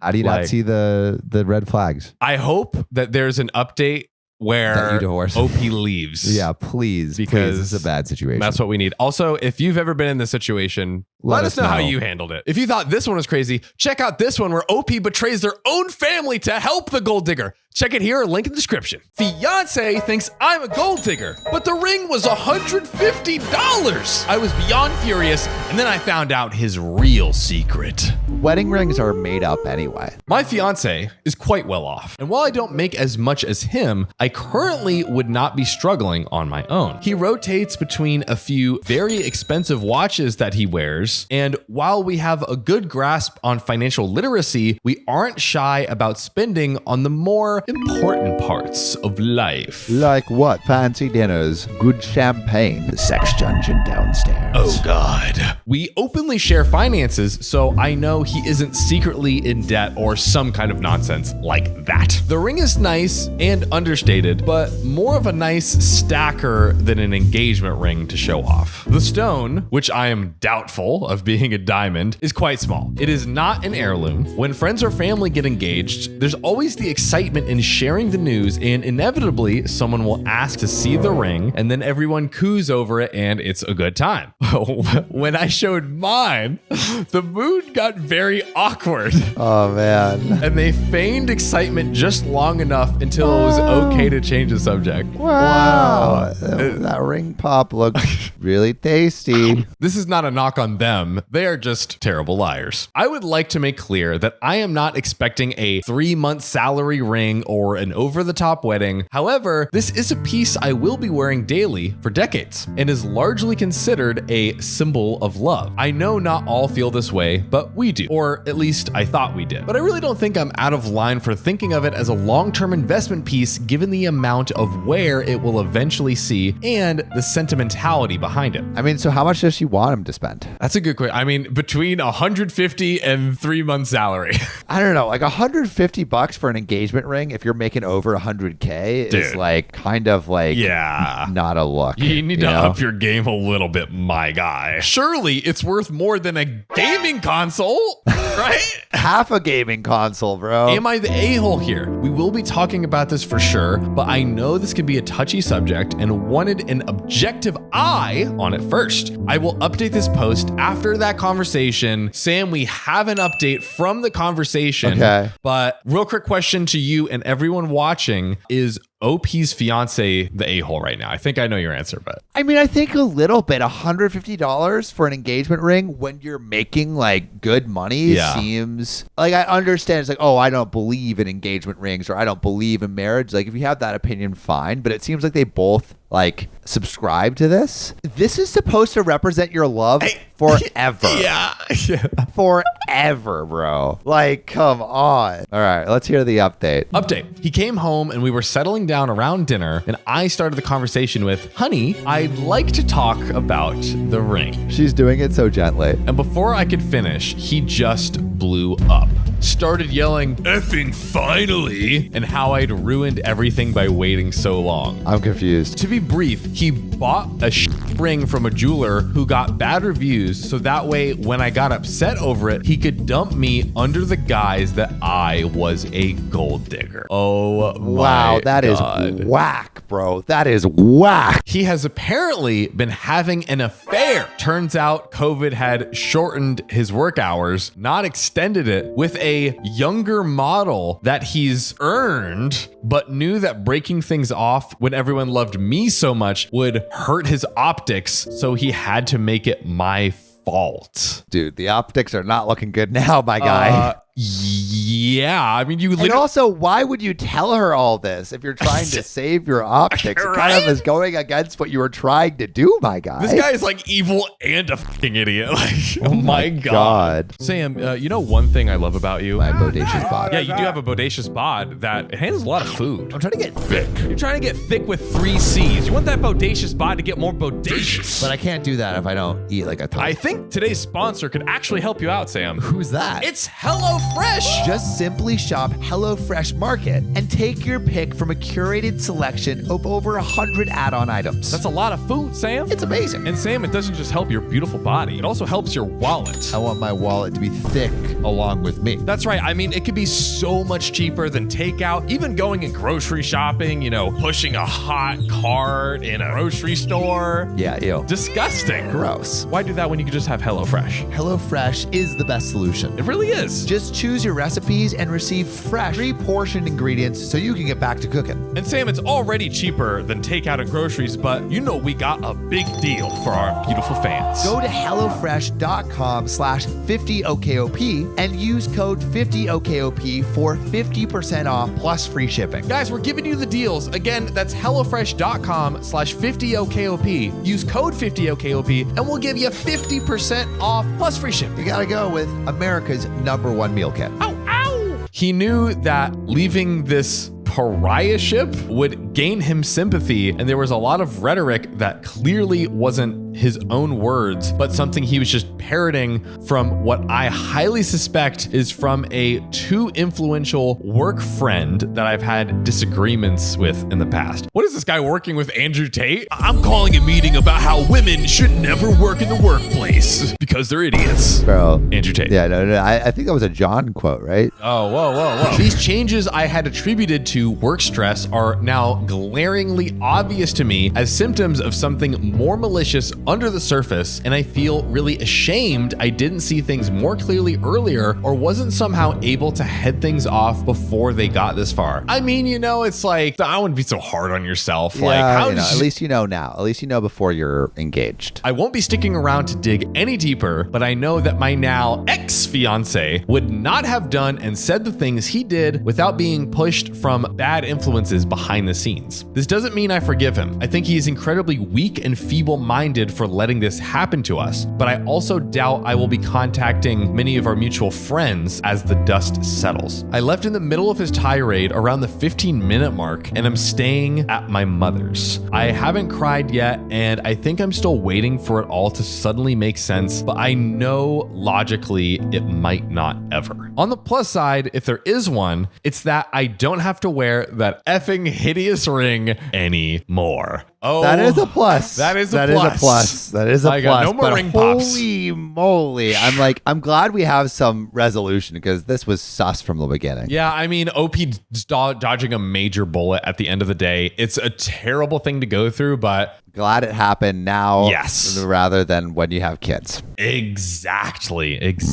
Speaking of kids, you know who I view as our precious, beautiful children of this big family? I mean, our public subscribers, and we want to know, I mean, we've asked this question a little bit before, but how much are you spending on engagement rings? Yes. Drop the number. Drop the number right now. And also, what would you think if your betrothed gave you $150 engagement ring? Like, where's your mind going to? I want to know that immediately. I inherited $7.5 million and my brother is getting nothing. I should share it with him, but I won't. Am I the a-hole? People stay wealthy by not sharing. Look at Steve Jobs, dead. Done. My 31 male American great uncle passed away recently. He was in his mid-90s and he had not been well for a while. His last few years were miserable after his much younger, around 20 years younger, wife died of cancer. That's rough. I was always really close with my great uncle and I treated him as a grandfather of sorts, and he often told me how much I meant to him. I visited him a few times a month when I lived nearby and called every week when I didn't. My brother, 33 male, on the other hand, was not close to him, despite him trying to maintain a relationship with him, mostly because my great uncle was a really difficult person and because he had a very short list of people he liked. He married for the first time at 75. Wow. Whoa. He had no kids, so essentially my brother and I were the closest he had to grandkids. Also, he was extremely frugal in his life and a smart and or lucky investor. So after his death, we discovered that he had around $7.5 million USD in assets. Damn.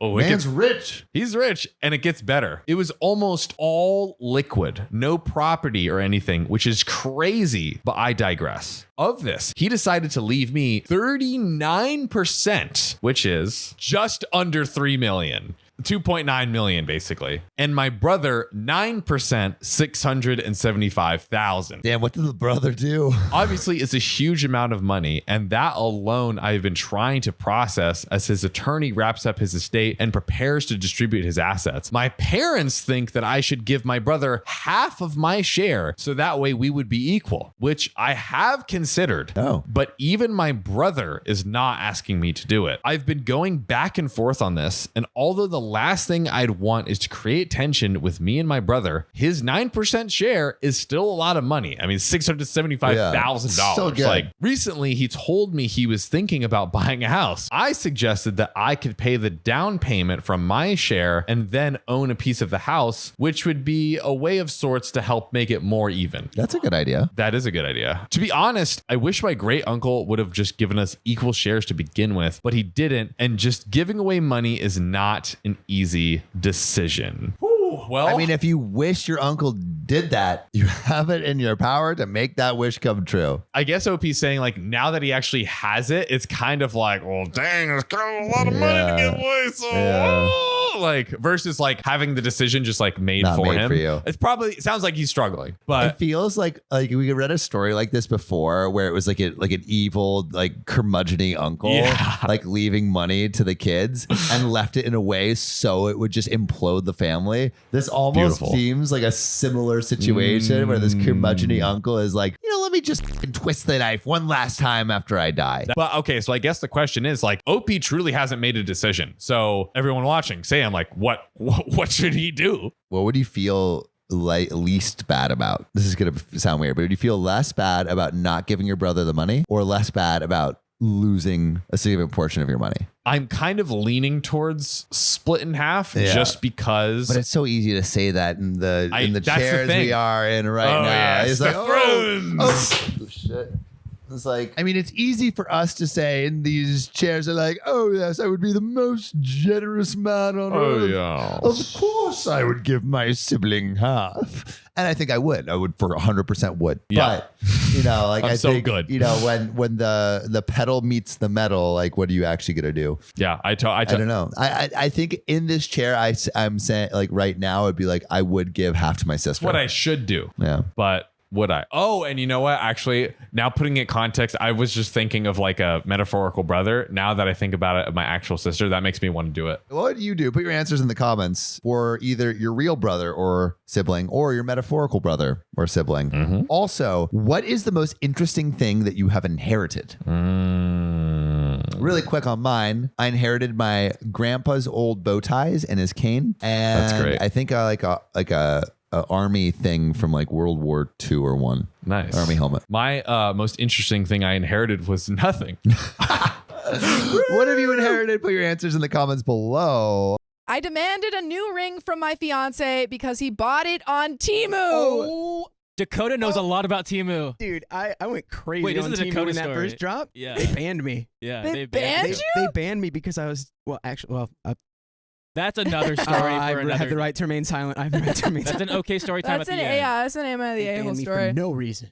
No reason at all. My 27 female fiance, 29 male, proposed to me a few weeks ago. It caught me completely by surprise, but we've been together for 3 years and things have been going great. So I was really excited and said yes. By the way, this comes from ZNX NCB on the Best of Redditor Updates subreddit. So I really liked the ring when I first saw it, and my friends and family all think it's stunning. It's an oval cut with diamonds across the band. I asked where he got it, and he wouldn't tell me where, but that he got a great deal on it. I don't know if I would tell my fiance that I got a great deal on the ring. I think that's maybe like a thing you keep to yourself. You lost points. Oh. Yeah, it's like, You're don't worry, losing the relationship. your ring was super cheap, babe. It didn't cost me that much. Yeah, hey. You know I know how to work a deal, babe. Babe, it was a 2-for-1 on Temu. I was about to say that. It was a 2-for-1 deal. We have to stop having these. Dang it. We're really good at that. We're just so in sync. We have to stop. Stop. We gotta stop finishing each other's Sentence. sandwiches.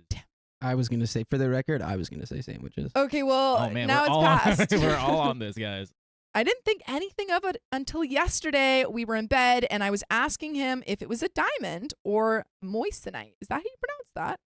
I think it might be Moissanite? Moissanite. Moissanite? I'm not Moissanite. sure. Moissanite. Mainly out of curiosity. I don't have a preference, by the way. He said he didn't know and would have to look it up.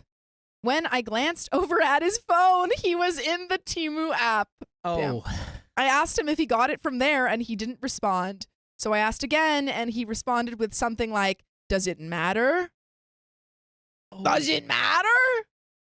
Oh, How much no. did you pay on the ring? Was it $10? Hold on, babe. Let me get in my Temu account. Or 160? Let me check if there was a discount on that, or I'm a gold member of Temu. Don't worry. Don't worry. it was 95% off. But I'll tell you the MSRP. Yeah. I spent all night so confused. Today, decided to download the app and look up my ring, and I found one that looks identical. I found that exact ring, and it's listed at $38. That's actually, for the record, really expensive on Temu. I was about to say, aren't they usually like $5? Yeah, He actually paid a lot splurged. in terms of like Temu price. That Yeah. was he's Dakota would know about Temu. Yeah. again. I have the right to remain silent on. No further comment. I am mad. He makes good money, $200K a year. Excuse me? He's officially lost his Done. any Break defense that he up. could have had. Like Break up. I'm If shocked. he can't even that, spend like a couple hundred on you, I was teeing it up in my head. I'm like, well, maybe he maybe really he broke. couldn't afford like a real Yeah. nice quality ring, and it was like, no. No, he could afford it. It's And the I thing, half a year's salary. What's the standard that the diamond companies like made up? I don't 80 know. years ago? You know a lot about it, it seems. Something. Yeah, you should be. If you make $200,000 a year, you should be spending more than $38. I think On like your- a couple hundred at the very Well, least. wait, actually, is this the full blown wedding ring, This or is is it the engagement ring? But that's where you spend all the money. I don't know. The engagement ring is. Wait, it's the Yeah. engagement ring. Engagement ring. That's where you spend all the money on the engagement ring. Yes. Wait, I don't. Oh, The wedding rings are like important, but the engagement ring is the that's the the big. money? That's like the. I thought it was the. Listen, I mean, it's I'm not not about married, the but ring. It's hey. about the quality and the love. At this Yeah, point, and yeah. there's no quality or But love. there's no here. quality in Temu. 3 months Um, salary. They're saying 3 months salary. There we go. He makes good money, 200K, and I feel like he could have shelled out some money for a ring better than one on Temu. Am I the a-hole for telling him I don't want it? And there's one comment or couple comments from OP and an update. So we'll read the comments and then talk about it. OP's thought, okay, I'm not mad that the diamonds are not real, but I worry about the quality of the ring because I imagine my engagement ring to at least be sturdy. It's fine for now. It just breaks apart. It's one of those rings that they sold as like mood ring, you know? And if they break apart, you have too much bad energy in your life. Oh, no, I Do you know what literally I'm just talking had about? one of those. Yeah, but apparently it was blessed by a guru, and when it breaks, Yeah. you get good luck. Oh. I don't know. Who knows though? Well, I've heard I about haven't rings met like this that. It's like guru. where it breaks, it's absorbed all the bad energy in your life. Probably Which, could do that. you know, yeah. if that's, I don't know, maybe there's something behind it, but I do think companies can use that as an excuse to just sell cheap rings. To sell almost trash. Yes. They're like, oh, it broke on purpose. I have 500 tons of elastic. What do we do with it? We just turn them into rings that break on purpose. Tell them they break on purpose. It's all about marketing. Everything's in the marketing. Hey, everything's marketing, guys. Commenter, not the a-hole because that thing may turn your finger green. He's lucky you don't have sensitivity to fake metals like some do. Yeah, I would know right away. Because I have very sensitive skin. Yeah. Yeah. Yeah, you know right away. You just feel like. I No, feel like this actually, is off. He makes good money, but bought a $38 ring Is he cheap with other things where this discount shopping isn't a new thing for him and he's just an all-around penny pincher? My first thought was, did he not spend the money because he doesn't want/expect this to last? Ooh, yikes. Yeah, he's like, also, babe, can we sign a, what are they called? Why am I blanking? A prenup? The prenuptials. Said a prenup? Well, I don't know. I mean, I guess being able to like save money and find deals is cool. Not on the engagement ring for your fiance, maybe. No. Just like, if you're making $200K. This guy was this like maybe a prank? Yeah, he's like, I gotcha. Here's the real ring. Yeah, okay. Yeah. I bought you a Mercedes Don't instead worry. of giving you a ring because I make $200,000 a year. Exactly. OP responds, yeah, let me provide some more context. Really, he's never been overly frugal. I'm probably more frugal than he is. Neither of us are huge spenders, but we each make enough to not have to strictly budget on anything. We have our own accounts and split rent equally. I know he has at least $100K across his savings/investments accounts. We go out for drinks a few times a week and we'll go to concerts together and whatnot frequently. We travel a few times a year and stay in basic accommodations. Ugh. Like our DoorDash the other night was $40. My ring cost less than the DoorDashing dinner. Get away from me. Wait, the ring is $38 and their DoorDash dinner was $40? Break up with him. This relationship is over. That is literally completely unacceptable. And we have no free adverts. You're right. You're right. So now I'm Paddington Bear. That's what I am now. You took the words right out of my mouth. I was like, oh, Paddington over there. That's a great movie. I just need overalls. Commenter says, you are not the a-hole, but what we all really want to know is whether or not you would still marry him if he replaces the ring. I don't think you should. Opie says, the responses to this have made me even more confused. People saying it could be a loyalty test, that he doesn't want me to be able to sell it if we divorce, or that he doesn't plan to be with me for long. I have a pit in my stomach. I haven't considered breaking things off, but that was before I wrote this here.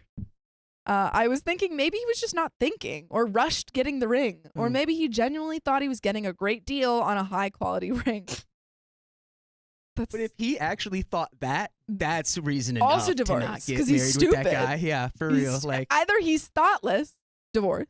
He's stupid, divorce, or he doesn't care about you, divorce. There we go. DIVORCE. Then on the ring itself, the response to this is just absolutely insane. Sorry, I'm having a hard time keeping up. A few of you want to see the ring, so here it is if you want to look it up. I'm still waiting for him to get home. No free sponsors. Update, though. There is an update, but we can pause and talk about it. Yeah. Divorce or not. Because I know Come on, exactly. we know what's gonna happen. I know exactly what the answer is. I think that's the biggest thing right there is like it needs to be the conversation needs to be had about like, all right, do we want to actually save like money what on do this. you want out of your engagement ring? Like do you want something that can make you go like damn, or like do you want a $38 Temu ring? Like, yeah.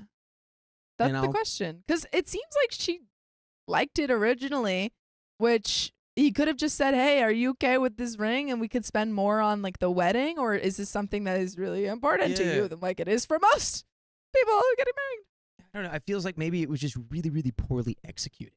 Yeah. Like, although this guy, was that comment where you read, was that just an assumption that he's like kind of a penny pincher, or was that from OP? Someone asked if he was, and OP said, I'm more frugal than him. He's not usually very frugal.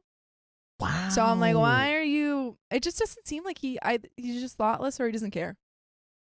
Or he would at least like communicated, like, I'm getting you the Temu ring, but baby, the real ring?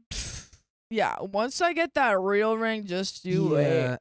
Just you wait. I don't know if I can go divorce on this just because it's like you're staying in it. I think like it needs to just be like discussed more, and you need to like get to the bottom of like, all right, why husband did who you do makes this? like $200,000, like was this funny? Like was this jokes? Are you having a spending it on the conversation's wedding always ring? good. Like yeah, I feel like there's just something, and he's not a penny pincher. He's not the guy who's like always trying to, save a buck over. I mean, come on. How do you what are you try doing? to save? I think you should always talk first, regardless of whether you're going to break up or not. just to figure out what's going on.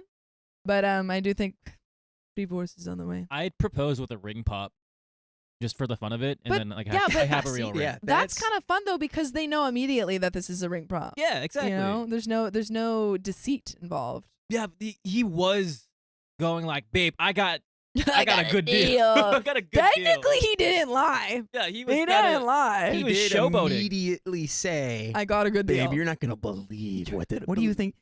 This is what he wanted to do. He wanted to say, what do you think that cost? Yeah. And then he wanted to say $38. Yeah. But He's like, I think he "Oh, it's realized like-" halfway through the actual conversation, he's like, this is horrible for me. Yeah, she starts talking about Mossonite. She's like, yeah, it's like a couple thousand. He's like, did you see that ad at the Super Bowl? But there is an update. After reading responses for my first post on the Am I the A-hole subreddit, I was freaking out a bit. He came home while I was FaceTiming a friend about this. I hung up with her and then talked to him for an hour or so. He apologized for sleeping on the couch and then he needed time to think. He doesn't see eye to eye with me on my concerns about the ring and says he did research and that it was highly rated. It had 5 stars on Temu. Everyone said, I got this ring. I'm a real life person. And I loved it. Is there anything that's not highly rated on Temu? I It's don't like know. it's like I'm assuming it's if you go on blank Prime, no free ads here. Every single show and movie on that is 4.5 to 5 stars. You can't find a single bad rating. Yeah. It's crazy. If you see something with like 3 stars, it's completely unwatchable. You can't, don't even look at it. So is Temu the same way? I feel like maybe it is. I feel like when you have those websites, like the scam websites or something, Yeah. not saying, Temu, no, but but like with the scam websites, they have just a bunch of fake people who are like, this is the best thing I've ever had. I would buy this again. Yeah. 10 out of 10. And the account is like X Yeah. CJHJ FFF MILFs in your F9 area. J dash. Yeah. Exactly. Real people. Bot. Real people. He says if the ring breaks, he will replace it, but didn't say it'd be higher quality. He's like, no, babe, I spent like a couple $100 on the multiple $38 rings. He bought a dozen backup rings. Like, no, babe, I spent $100. What are you talking about? He's like, yeah, you know, actually, I spent a Babe, our love is chunk of infinite like these rings. Yeah, they keep coming. change. I have people messaging me that the ring could be harmful to my health and that Temu has horrible standards for their jewelry and labor issues, so now I really don't want to wear it. He left and went to his brother's house. Usually I'd go with him, but things are just tense. Am I the a-hole for telling him I still don't want it? And then some other comments. Commenter says, kind of tough, because had you not found out it was from Temu, would you be upset? Okay, but he lied. If you hadn't found out he lied, would you still be upset? Yeah. Well, is it a lie or is it like I think it was and it, purposely like, deceitful. what's maybe A lie of omission. like omission. Omission, yeah. Omitted. Omitted. He's like, because it's kind of true. It's like if you like the ring, does it matter how much it costs? Because I'm also in the camp of like, I don't know if I just always learned this backwards, but I didn't know you were supposed to spend like more money on the engagement ring than the wedding ring. Well, I think it's the wedding rings are just like usually bands, so they're gotta be cheaper. But I thought it was the opposite because the wedding rings are the wedding ring engagement band. Am I crazy? So when you get engaged, you get a I'm really not nice. married. Usually the receiver gets like a really nice engagement ring with like a, oftentimes they have diamonds and they've got like a rock and stuff, and it's like the showy one. And then when you exchange at the wedding, you exchange wedding bands, which are usually just like gold rings. Okay, well, I'll tell you what, ladies, that is not how I would do it. All right, if I'd switch that around. we're getting married, you're getting a Big old ring. Well, You we'll promised. see what kind of ring I could afford. We'll see what Temu has. We'll see if I look. Yeah, we'll see what's on Temu in the Mossonite section. Yeah. Could those really be dangerous? She said she has people Well, telling her if that you it have could- if you have sensitive skin, like for me, I can't. There's only certain metals that I can wear in my ears because otherwise I get infection. Ooh. So you can, if you're sensitive to metals, you can have like a reaction to Yeah. it if it's not high quality. Yeah, I've And had if some, he said it was high quality and that she didn't know. yeah. I've definitely had the fake green skin Yeah. Oh yeah. Yeah. situation. We've all been there. And man. We've all Yeah. been there. She might, would it, I feel like it might have been bad if she's wearing it. She's like, oh, this is lovely. And then like a month later, she's like, my finger's turning green. That would have been the best to just be like, hey, babe. Hey, babe. What's going on with this? Can you tell me, am I getting gangrene or did you buy me a $38 Did you buy me a ring bad on ring? Temu? Exactly. OP responds, TBH, if I hadn't found out it was from Temu, I probably wouldn't be upset. But when it inevitably breaks or tarnishes, the truth would come out. Now that I know, it has completely changed how I feel about the ring, even if aesthetically it doesn't look too bad. OP addresses several commenters asking if he thinks she is a gold digger. This was her most comprehensive response. I want to clear up these gold digger rumors because this isn't only about the cost of the ring. I only mention these things for context, not because I feel he owes me something in return. When I met him, I was making just over $100K, and he was working part-time and doing an internship, bringing in significantly less than me. He totaled his car early on in our relationship, and I happily drove him to his work every morning on the way to my work when he didn't have a car. When his mom got sick and went to hospice, I immediately canceled all of my travel plans and holiday plans with my family and sat with him visiting her every day for months. I helped with funeral arrangements. I helped plan his brother's wedding. I even loaned him money for a new car once he started his new job. He did pay me back, by the way. He moved in with me recently, and most everything in the home is mine that I paid for prior to the relationship. I have paid for so many plane tickets for our travels, concert tickets, etc., that I've never asked him to pay back and never will. That's what a relationship is. I genuinely care about him. He has done similar gestures for me and is more than willing to spend money on dates. Believe it or not, I'm not this greedy woman here sitting here excited to get his money. I have my own. And final comment, have they ever been ring shopping? OP says, we never went ring shopping. The proposal was a surprise to me. We'd casually discussed getting married in the future for the past year or so, but he never asked my taste in rings, so I was kind of thinking that happened before the engagement. I actually like the style of the ring, but then now that I know it's from Temu, I can't look at it the same. There are 2 more updates to finish this story off. Oh. But yeah, it doesn't seem like he's apologetic. He just kind of left. This is a weird situation. Yeah. Because it's like Game 7, Michael Jordan, he had it. He went from the internship making $200K. Yeah. Could have got the nice ring. Boom, marriage. And it's like, you're done. Temu got involved? What happened? He saw that Super Bowl ad and he's just like, he was, that Super Bowl ad really works. He probably also has Geico. Yeah. Geico. He's like, he's I'm not really saying into the rest of Geico it. and like, Geico. Coke. No, I'm just saying other Super Bowl ads. Oh. 15%. How about $15? How about $15 more? Just spend a little bit more. Yeah. But there is a little bit mini update. I like how these are all hours apart. I'm literally just sitting here refreshing your comments, trying to figure out what to do next.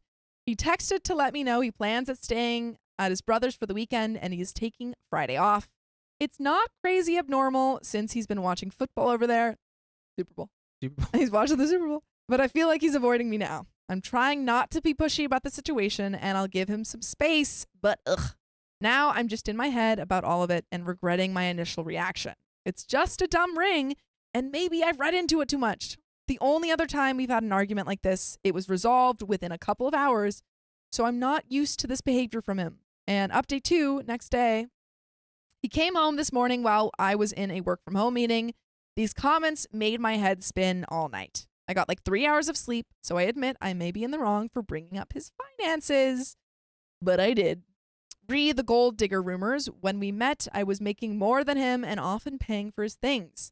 His high-paying job is a recent development. I have my own money and don't need his. I asked him what was going on, if there was anything he needed to tell me, if he was testing me by doing this. Well, that really set him off. What kind of person do you think I am? You think I'm a cheapskate? A liar? You obviously think really poorly of me. But still, he never gave me a reason. So I asked why he was deflecting every question to victimize himself and to avoid my questions. He tried to leave again. So I tried de-escalating and told him I see where he's coming from, but I need to know if he still loves me. He was immediately apologetic and still wants to get married. He said, I can just pick my own ring out and buy it with my own money. Whoa. We were so close. You were right there, You dude. can pick your own ring up, babe. Oh, And also pay for it. You fumbled Duck. it, bro. Oh my God.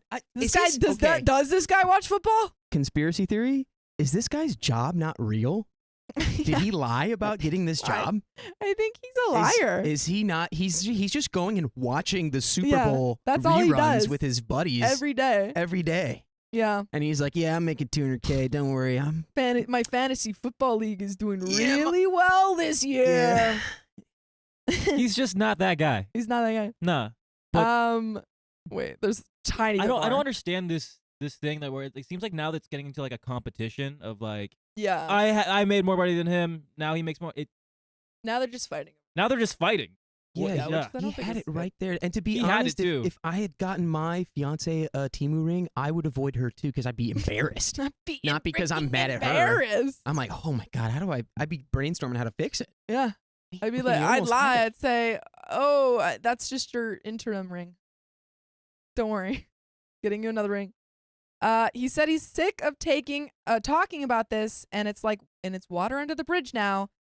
He's acting like his normal self again since this convo. I hear him out there skipping around and humming to himself all happily, and it's actually pissing me off. Maybe I'm being dramatic, but I don't think I can handle a marriage with someone like this. That's that. That's it. There were so many updates, and then Nothing. like hours. Nothing We're positive. getting hours, and then we got this. All I mean, right. that's the yeah. Well, it seems like OP is considering pre-divorce, not going through with the marriage. Which mean, it makes honestly, sense. if this is his reaction, I mean, a part of me kind of gets like What do you I'm get? very much like a water under the bridge type Yeah. of person in this kind of scenario. It's like this is just getting continually weirder and weirder. There are like more layers that let's just like forget this happened. But then I would say, and we'll go ring shopping Yeah. together and I'll get you your ring. let's go fix this. It doesn't seem like, I made a mistake. Let's go fix this. Water under the bridge. You can only do water under the bridge if you've apologized. Yeah, that's The man was ready to like, all right, you got this. You're good. And then he doubled down. Yeah. Like, He was like, let's get you a new ring. That you buy. Yeah, that's- Suck, you're dumb. be yours so bad, I guess you can buy can own it. yourself since I'm not good enough with my Temu rings. I don't have any money. I'm cheapskate. Oh, That's little it. miss, I'm $38. Not good enough for me. Oh, I didn't know I was talking to the queen here. Oh my Jesus. gosh! Oh, you got the crown jewels. Oh, what are we gonna do? Go shopping at the palace? this was a terrible combination because both of you are going to be doing so many voices. I'm like, this is perfect. I broke up with my partner of 19 years, but now he thinks I owe him $73,000. I, 42 female, broke it off with my partner, 42 male, after 19 years of being a couple this week. There were a number of problems that we couldn't resolve and a long history of it being partially both our faults on most things. We never officially married, ever, and our state has no common law. We had some shared resources and credit cards, $70K in debt total, $22K directly in his name, and $48K directly in mine. We share a car loan together with both names on it and registration, paid $16K, $28K left. Finally, we share a bank account with about $6K in it, tied to a $340K mortgage solely in my name. It sounds like their finances are very tied together, which makes it hard. I mean, after 9 years, even if you don't have a common law marriage or, legally married, you're gonna get a little bit mixed together. Intertwined dollars. Intertwined. By the way, this comes from Chlamydia on the r/. I'm sorry. I was like, Yo, what? It comes from Chlamydia with a K. The other resources in contention are about $7,000 in mechanics tools I bought him for college, and about $3,000 in personal electronics I also bought for him. $10K in value together, as well as about $7,000 in tattoos on his skin I've paid for this year. You're paying for a lot here. Damn. During this 19 years together, I was the sole financial income the entire time until literally 1 month ago when he finally got employment and started to contribute for the first time. Do they have kids? No kids, but they've been together for 19 years and their finances are super intertwined. And so I don't know what happens next, but how you gonna say you owe me $73,000 after OP's when you been don't have paying a for job? everything? That's pretty ridiculous. And also, Come on I don't now. think you're legally entitled to it if there's no common now. law. Yeah. It no longer is a we, it's a me. It's a me against you. He made about a fifth of my salary as a minimum wage worker during this time. For all of these years, he has functioned as a caretaker for me emotionally and physically in terms of handling everything I never wanted to do, like errands, chores, yard work, cooking, shopping, etc. During these years, I psychologically, emotionally mistreated him as a butler servant. That's not good. Due to not being on proper medication. Okay. I would like to rescind my previous statement. Now we're learning why there might need to be financial compensation. Gerald, come wipe the floors. Get on your hands and knees, scrub it with your toothbrush. Yes. I figured if I paid for everything and he took care of everything, that wasn't income, that it was fair enough. It wasn't right to mistreat him as a servant that I verbally abused, but I also had a medical condition in my head preventing me from thinking clearly until about 5 years ago when I got proper medication, at which point I started treating him as an equal. Okay, so I want to believe people. Change. You know, I want to trust that that's a real thing that this person had. What medication, what sort of disorder leads you to narcissism? Narcissism? I don't know. And you can get meds for narcissism? I don't know. Leads you to treat somebody like a butler. Yeah, it's called tell me the money. disorder. Generally, like it's called money. mistreating them. You aren't my equal. Sorry, I don't have my meds. I'm better than you. Yeah. I think probably there's something along the lines of like mood disorder. I don't know. Doesn't excuse it, but at least OP got meds. I guess the question is, does OP owe their partner financial compensation? That's what we will find out. Now, as we face the end of our relationship, diagnostically, this is due to me lying to him a lot, and on his end, he is a textbook case of vulnerable narcissism. These sound... I don't think they should be together. He has vulnerable narcissism, and OP lies a lot. Okay.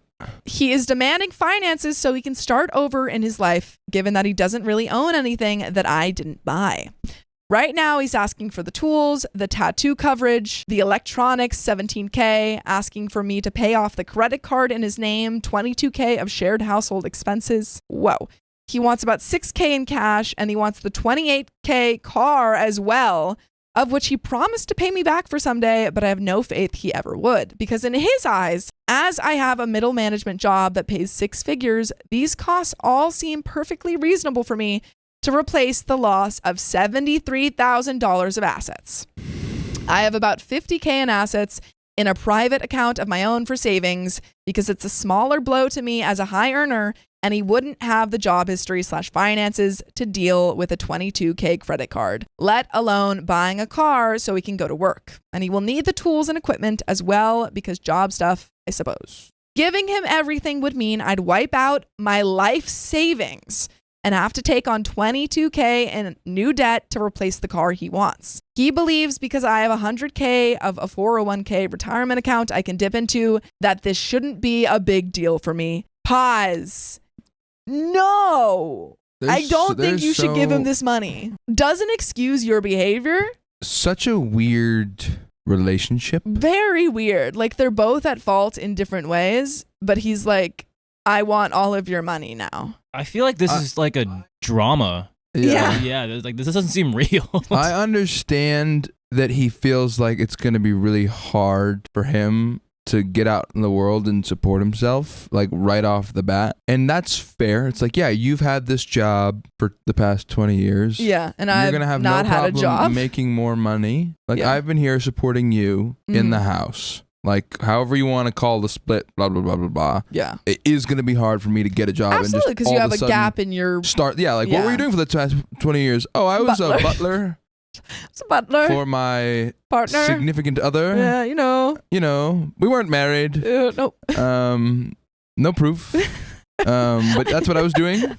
I promise. I promise. I can make I have a lot of cleaning experience. Yes. So I do understand that. Yes. Like in an actual divorce, That there would would be a lot of money. Like yeah. imagine flip the script. It's a guy, it's a girl. The guy made the money for a long time. They get divorced after 20 years. The girl usually gets a lot of money. Would be entitled to certain... would be entitled to a lot to start her own life. Absolutely. So flipping the script, it makes sense. Yeah. However, legally, he's not entitled to anything. Not entitled, but what I do think should probably happen is some sort of time period. I was going to agree. I will You support can stay here. You can stay here while you actively get your life together. Yeah. You have a year or you have or maybe a couple months or something like that. A couple months. I mean, a couple months to like after 20 years of not working and supporting this person. Yeah, I think there is a fair amount that he could ask for in terms of support, but asking for her to pay for a new car, for her to pay for his future tattoos, it seems like, because she's already paid for the other ones. Yeah. It's pretty ridiculous, I would say. He wants me to surrender all those assets to him before he willingly leaves the house and returns home to a family who already offered to take him in rent-free. If I do that, he will willingly sign any forms to disconnect our assets we share a name on, which again is the car he wants and the credit card he doesn't want that strictly benefits him. I offered to maybe buy him a cheaper car that isn't quite so much money, but he wasn't interested. And I had planned on selling the tools to recoup financial losses, but he wants them since I bought them for him when he went to college. After I broke it off earlier this week, he got very hurt and angry with me for stringing us along for the past year by lying. Vulnerable narcissism flared up. He also felt very insulted that I made an offer to give him $6,000. Oh my God. So I feel like that's a lot to give someone you're breaking up with. If he would willingly get on the plane home by Friday. He now wants to interrogate me for the truth in person so he understands what went wrong. I don't feel safe around him due to his anger issues and temper tantrums where he smashes possessions when upset. Concerning. That's tough. So I am coming home early to dodge him from picking me up at the airport for safety reasons right now and moving him with friends until he leaves. He has control of the house, car, and all of our possessions inside. There's about $70,000 in personal possessions of mine in the home that I can't really retrieve or move to a safe location where he can't smash them, and I don't feel comfortable entering the home while he's there. I don't want to remain friends with him after this. Why would you? It doesn't make sense.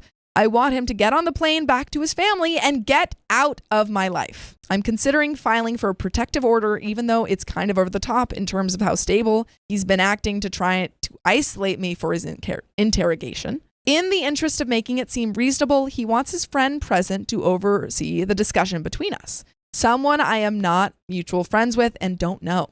He said I should bring someone as well, though the only person I'd have available to attend at that time is someone he and his friend both deeply hate. The two of them are physically much larger than us, and while he's never laid a hand on me physically, he frequently smashes objects when he's angry enough. Also, by the way, you can join us live on YouTube every weekday at 3 p.m. PST. Just tap her profile. I know this is getting long, so I might realize I need to add more context later, but I wanted to give a sense of things. Do I just give him everything to make him go away? Do I hire a lawyer to get involved to keep my assets? Do I need to involve the police to force him out? Do I subject myself to a phone interrogation in the interest of trying to meet him halfway? And those are the questions that OP's asking, but that is the end of the story. What do you say? What's your answer? I like the phone idea. The phone idea of... As a start. The interrogation, whatever this interrogation is.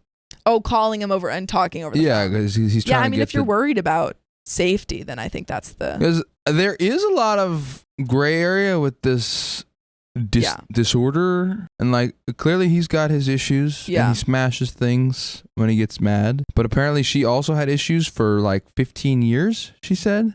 14 years? Until 5 years ago? They were both kind of at fault in certain ways. Yeah. I think they're both kind of weird people. But I don't know. I think start with the phone call. I don't know what he's trying to get out of it. Just like I definitely don't think give him the money. Not yet. Yeah. I think maybe someone said lawyer and police. Yeah, don't give him the satisfaction just yet. I don't know. I just think I think he's going to keep demanding stuff from you if you give in to this. I don't think you owe him that amount of money. I think the $6,000 is more than fair. I think there's got to be a timeline. I agree. In addition, I don't think it's just a piece But That's it. Well, now we have the new data of the free housing. The free housing. Like he's going home. Oh yeah, he's going to Yeah. his family, so it's not like he's going to be on, No. on the streets or anything. But he does need like a car. Yes. So I think it is annoying that he said no to the cheaper car. That means he's just not willing to like. He's not willing to make Budge. any sacrifice. Yeah, he wants so. as much money as he can get out of OP, which I think there are certain scenarios where, a person has a bunch of money and a person's like they're like, oh, this wouldn't actually, hurt you financially. Yeah. But this would like savings. completely wipe out all of OP's savings, which would hurt OP financially. Yeah. So yeah, I don't think you should give that money. My husband drained my bank account because he didn't approve of what I was spending my money on. This is OKOP, where we tell the funniest stories on the internet. I'm Sam, and Riley, if I was spending money on something, at what point would you say, hey, stop doing that? Like, what would it have to be spent on for you to schedule an intervention? If you're putting a lot of money into Hot Wheels, I'd be like, okay, are they vintage or is this just for fun? Because Hot Wheels are sick though. Anyway, let's get into this story. So my husband, 37, and I, 35, have been together for just over 11 years. We have 3 beautiful children. And before we were engaged, we talked about having babies. I said I always wanted to be a mom, but I will be getting the mommy makeover package after I'm done. This is a tummy tuck and a possible breast lift. I was very clear that I would want us to start saving as soon as I was pregnant with the first baby. Saving for the tummy tuck and the boob job. Did your mom get a tummy tuck? I don't know. My mom did. Really? Because like all 4 of us boys, it was like 8.5 pounds, about a 10-pound baby, 10-pound baby, 10-pound baby. And those are some thick babies. Yeah, like the doctors were like, there's no way they were shredded. So she got them put back together. Yeah, it was horrible. She had like 2 C-sections. Oh my God. Yeah. Let me know if anyone who has been pregnant in the comments, let me know if you got a tummy tuck afterwards, and give me a guess of what your percentage of people who get tummy tucks after pregnancy is. First, pregnancy hits, and it hits hard. And true to our promise, we start saving. After my first child was born, we found out my abdominal muscles had separated and needed to be repaired surgically. Does that happen all the time? That happened to my mom. Oh, dude, pregnancy sounds hard. Since giving birth to my first, I've experienced horrible back pain and the back spasms due to the separation. But we wait and had 2 more babies. So she's just dealing with the back spasms. She's like, oh, I'm not going to put my abs back together. Are they just like floating on either side of your body? Where are they? I don't think I would want to be pregnant. I think that sounds pretty hard. Yeah, sounds tough. But Sounds tough. Shout out to the people that got pregnant for us. Shout out to my mom. My youngest is now almost 1 year old. So I brought up the surgery to my husband. He asked me if I was sure I wanted the surgery. Lol. Yes, I am very sure. He asked me why I want it, which I found insane since I have been talking about it for 8 years straight. I told him, 1, I look pregnant all the time due to the separation and I hate it. It makes me feel awful and sad. And 2, the pain was getting unbearable even with therapy. Both reasons are valid, but the fact that she's in pain is no, that should be fixed. This is a operation that will improve your quality of life. He tells me I'm being very vain, that he doesn't think I should have it. He completely ignored the pain part. If you're in pain, it's not vain. That's a rhyme, so it's true. I start to get confused and ask to see the account where it's being saved. OP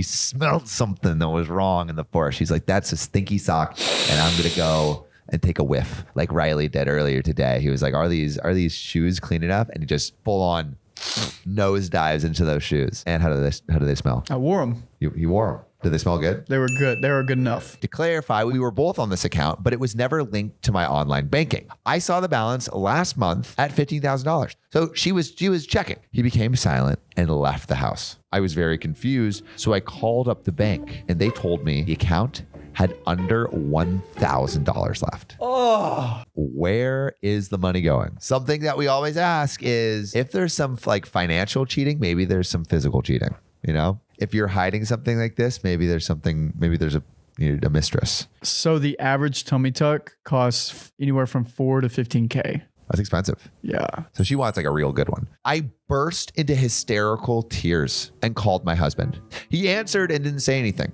I unload on him about being betrayed by the person I trust the most in the world and asked where the hell the money went. He said he was under a lot of stress with the kids, which is weird because I am a stay-at-home mom and do everything. So he wanted to treat himself and bought a computer for his office. A $15,000 computer? Are you buying like a supercomputer? What are you doing with this computer, man?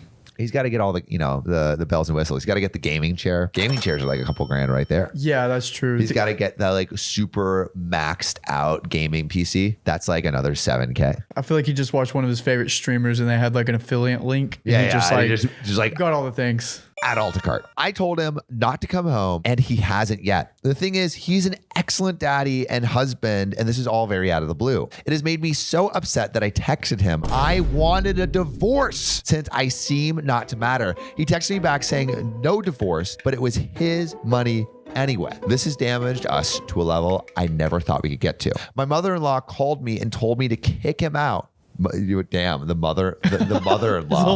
His own mom. You know you up when your own mom is just like, ditch that old bag of bones. Disown your son. I mean, he did do a bad thing. He did a bad thing. The mom's like, consequences. Yeah, consequences. But my own family, especially mother, is saying she's very disappointed in me and thinks I am vain and shallow. What is this Freaky Friday situation where the moms are like supporting the opposite person? I just want to look normal and play with my babies with no pain. So am I the asshole? And there are a ton of edits and some juicy updates. We'll get to those in a second, but I want to know in the comments right now, as of this moment, all right, we don't have any more info, but as of this moment, is OP the asshole? Riley, what do you think? No way. Like, they've had a conversation about this beforehand. It's not something out of the blue she wants next week. She was planning for it. She was looking forward to it. She talked to him for years before the pregnancy. She has like years. 3 kids. Like, you deserve that, Like, you get to have a tummy tuck. What kind of husband do you have to be to not care? Yeah. That much?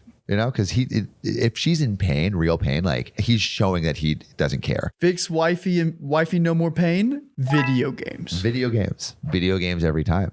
Thanks. Dude, just increase your health bar. Get some stamina. Why can't you do that, wife? Yeah. Okay, so here's some edits. He said he thought I didn't want it anymore since I haven't talked about it in a few months, and he thought I'd never realize. And he has seen me struggle with pain for years and has taken me to every therapy appointment. Also, the money was transferred to his sole account. I have one too for fun money. We transfer the equal amounts to each of us when we can. I cannot see the transactions after the transfer. So he just transferred all that money to his account and is just spending it however he wants. Interesting. I feel like the fact that he's hiding it, I think we're about to like dig some stuff up. Yeah. I think we are digging into a grave that we know there are bones that are going to be discovered, but like until we see them, I'm just hoping that it's a misunderstanding, but I feel like there's some cheating involved. Yeah, there's definitely some bones, but like what kind of bones? Like big bones, little bones? Yeah. Is she being not boned?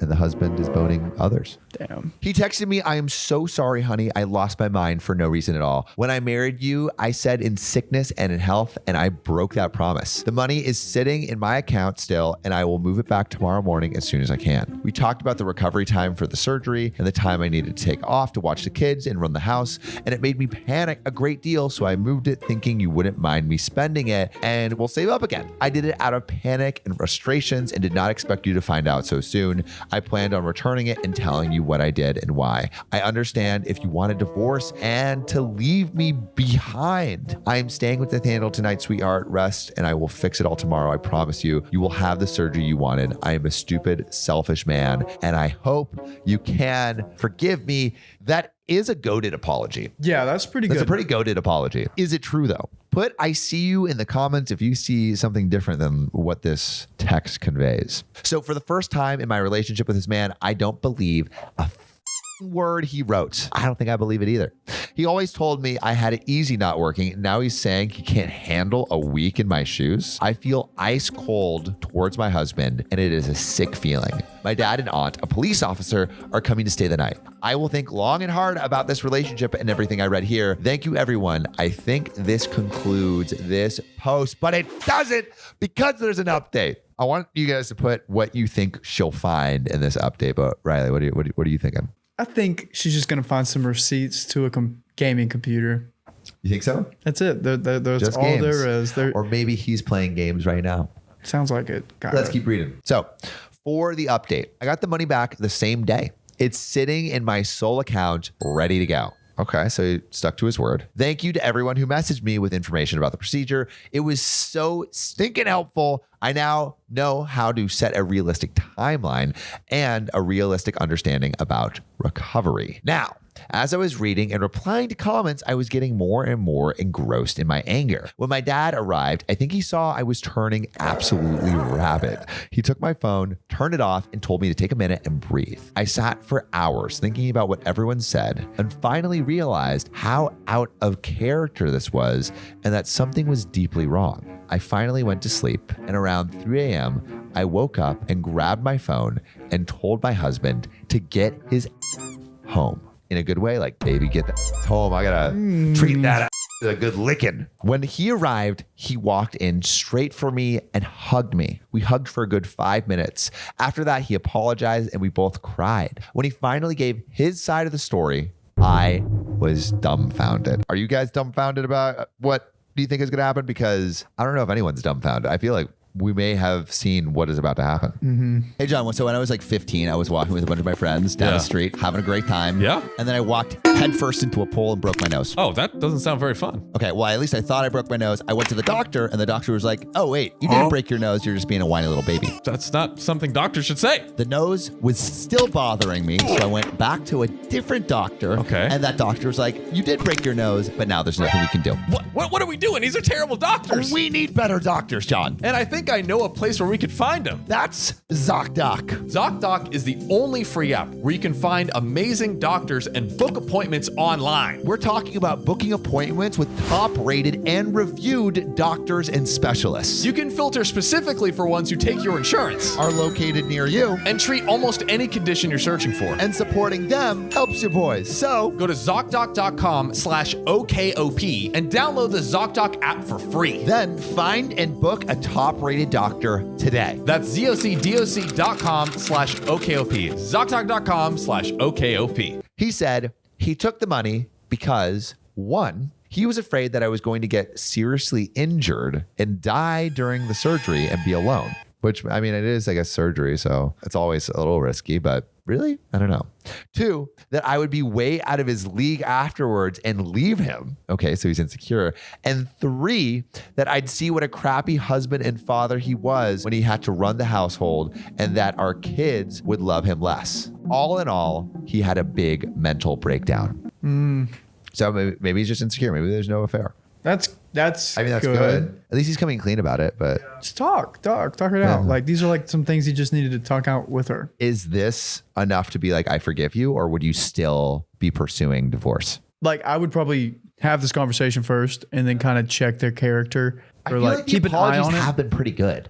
Yeah, they've been pretty The good. apologies have been pretty good. I definitely would keep an eye on it for a little bit, and then just kind of the trust has to be rebuilt for sure. Yeah. So once the trust is rebuilt, but no cause for divorce really. I understood where he was coming from, but I was and still am royally pissed off. I told him if he needed surgery for his back one day, which is very possible, and was in a lot of pain, how would he feel if I said he couldn't have it because of insert flimsy selfish excuses that have nothing to do with him? He didn't have an answer for that and just kept apologizing. I told him I would be contacting my old friends from work and looking for a job to make my own money since what he earns is apparently his. He broke down in tears again after that, but I was too angry again to address it. I told him to log into banking right now or I would never trust him again. We logged in and he printed out the last year's worth of transactions. I recognized 90% of them. The rest was random Amazon, Walmart, PlayStation, and so on purchases. And I told him to log into his credit history profile. He only has our joint accounts and his sole account. So my mind was put to ease.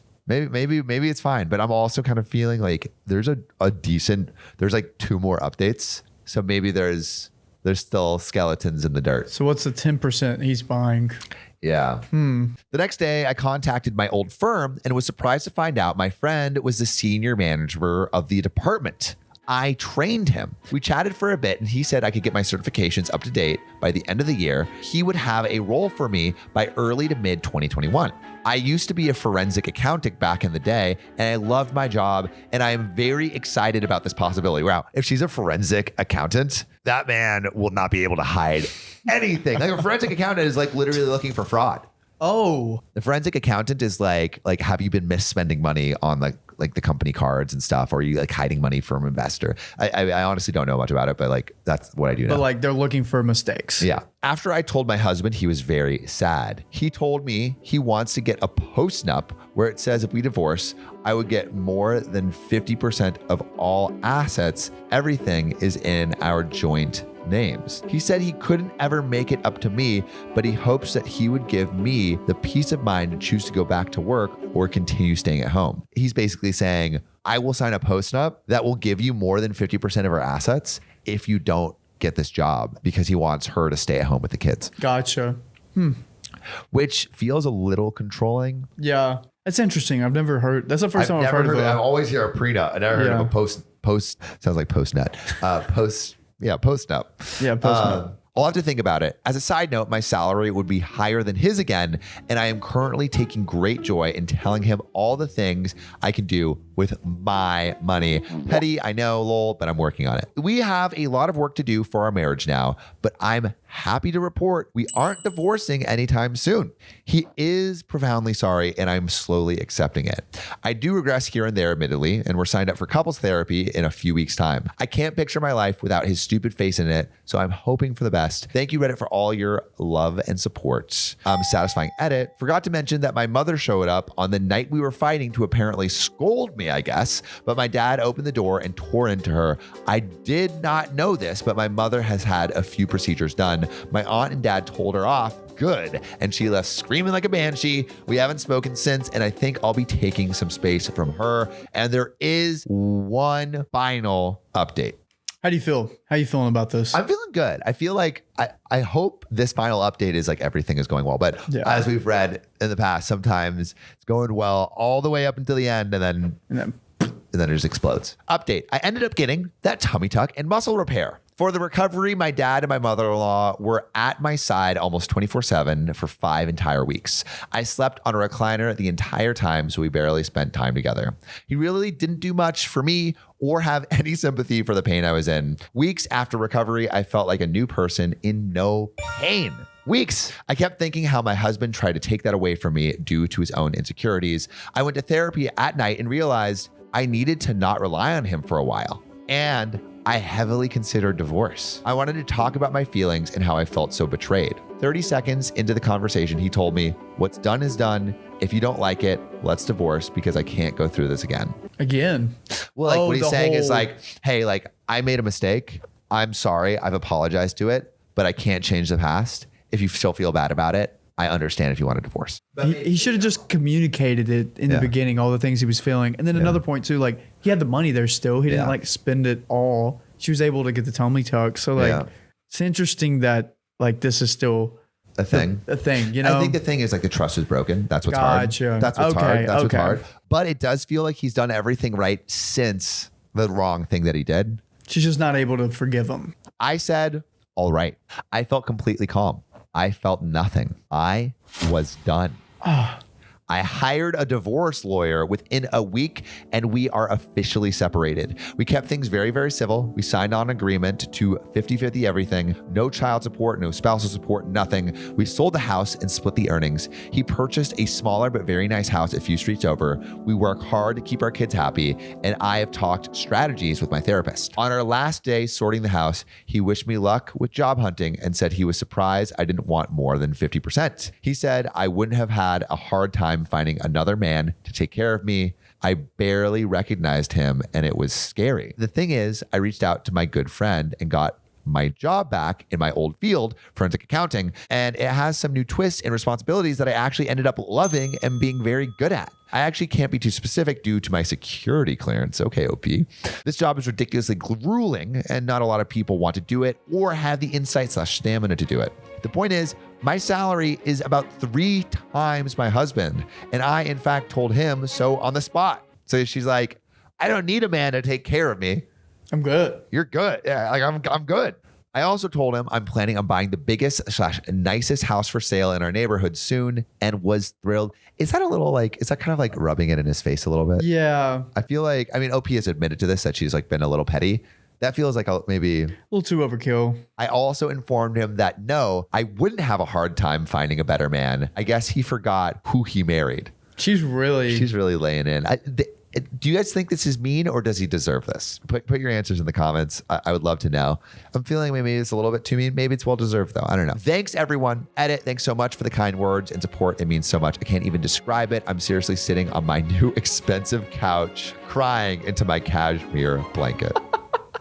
I hope he's really rubbing it in. Just sticking his nose in it. Yeah, I think my final question is, do you think OP made the right decision in divorcing the husband? And do you think OP was, I guess, okay and being this petty to her husband? As she described, she said he was being a little petty. But do you think like that is deserved? Do you think it's too mean? I would love to know what you guys think in the comments. And we're going to get into another story right now. Let's dive into it. My son stole his dead mother's ring for his girlfriend, but the fallout will be worse than he could have imagined. Why would I go pay for things when I can steal it from their dead bodies? To say that I was mad as hell would be an understatement. I, 46 male, have a son, Jake, 23 male, and fake name. Jake was a good kid growing up, so him doing this was a complete shock to me. I have a daughter too, Amber, 16 female, also fake name.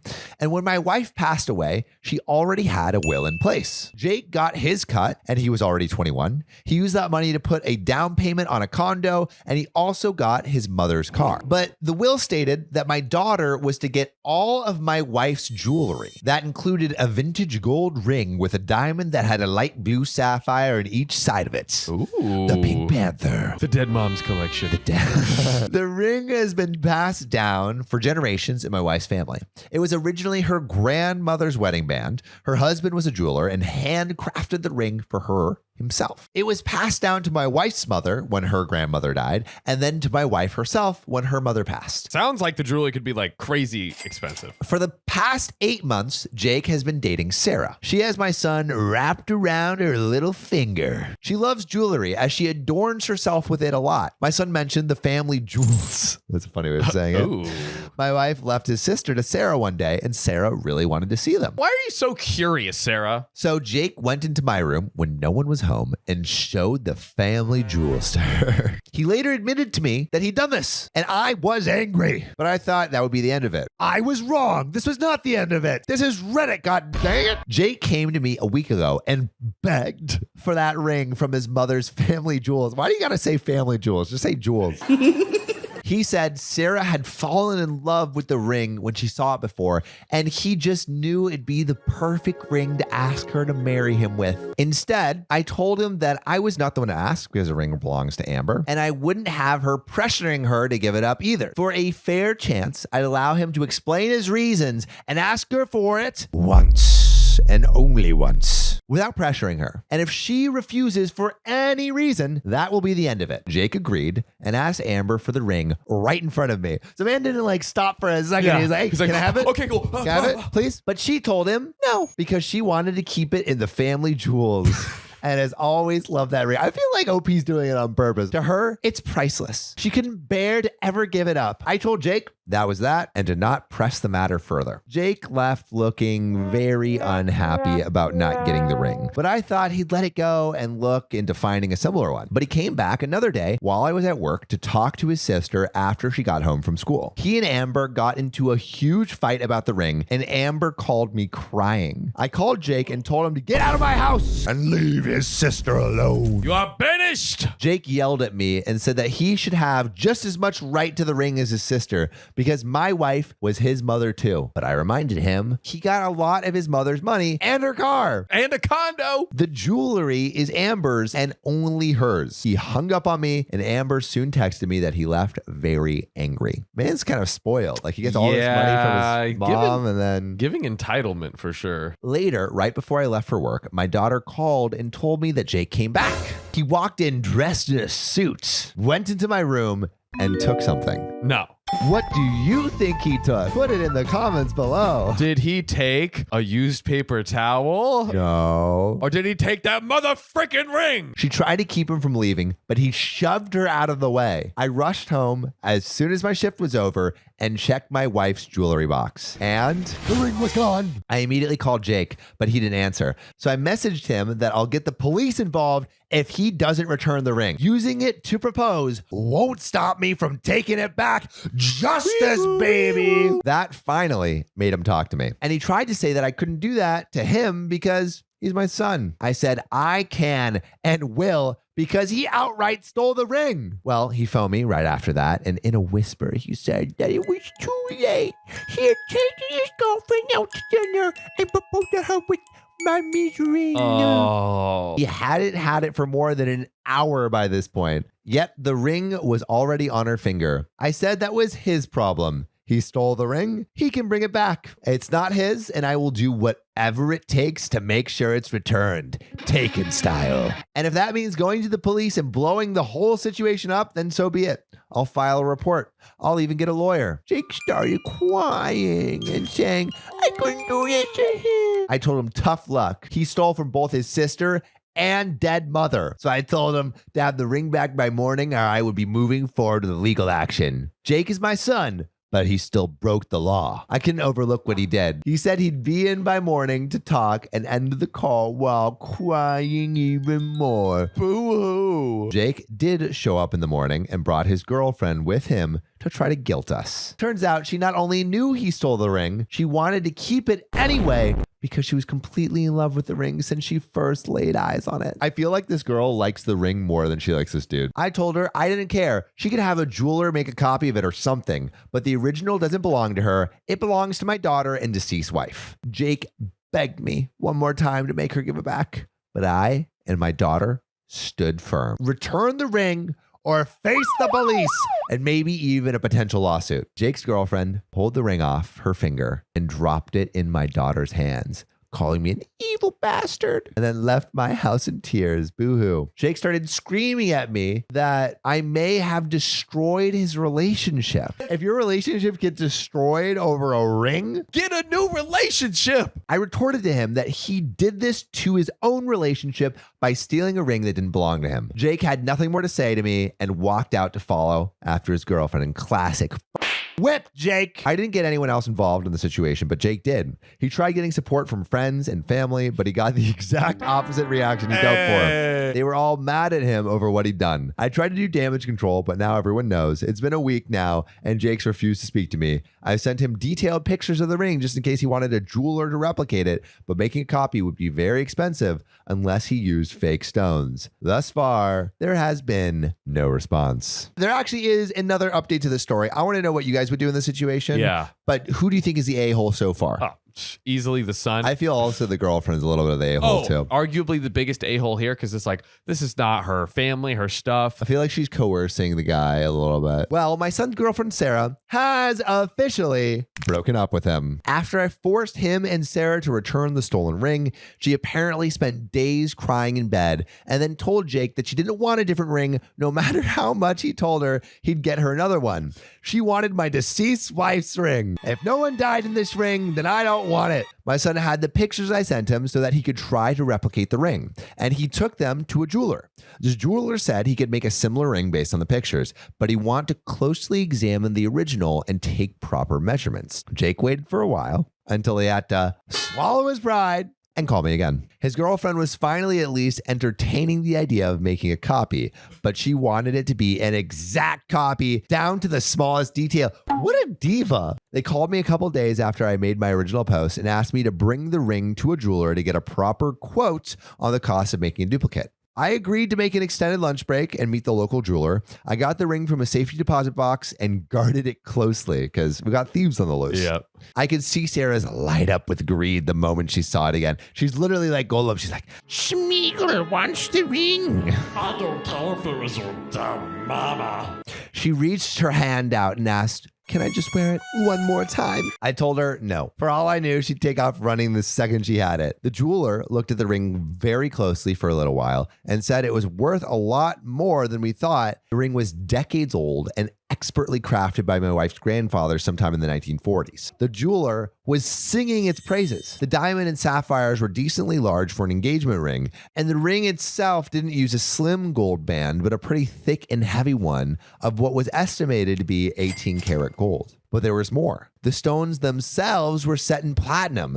and the ring had many ornate floral carvings on it. The stones alone needed to make an identical ring were more than Jake's current budget. Not including antique value, making a copy of the ring like that with a variety of materials would cost a lot in time and labor because every part of it would have to be handcrafted. This is an intricate ring. Seriously. It was 5 times more than what Jake had saved. The best he could have done would be to make a down payment and then spend years in debt. Sarah enthusiastically wanted Jake to have the ring made anyway, but the cost was just too much. Sarah doesn't give a shit about Jake, bro. So the jeweler suggested they have one made that just looks the same. It would have reduced the cost by a lot. There were also a suggestion of looking for a modern ring that looks similar that's already made, which would have been far cheaper as well. Jake was all for that idea when suddenly Sarah slapped him while calling him a cheap, broke wannabe, then turned on her heel to call me an evil bastard for taking the original ring back because it already had been given to her when Jake proposed and should still be hers regardless. In the store. In the store. Then she held up her hand in a manner one does when they expect you to put a ring on their finger and outright demanded the ring back while saying it was her right to wear it and that my daughter wouldn't need it because it go to waste with her. Oh boy, did that make me angry. She clearly noticed because she took a couple steps back. I looked her dead in the eye and said that my wife's family ring will never be hers.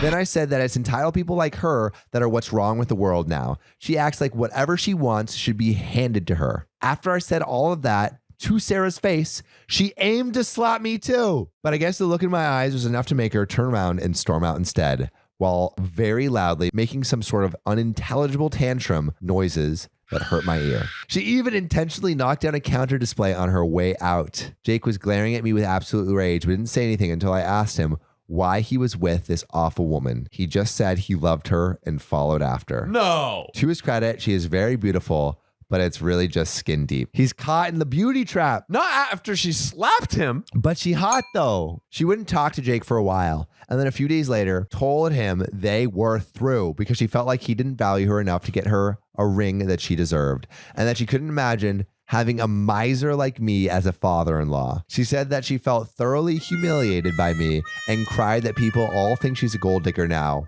I can't imagine why people would think. Oh, where did that come from? Right after the incident with the breakup, Jake did try to get in my house again while I wasn't home. But if I was to speculate, he may have been after the cash in my gun safe or thought the family jewels were still in the house. I hadn't told him at that point that I'd had them stored away in a deposit box.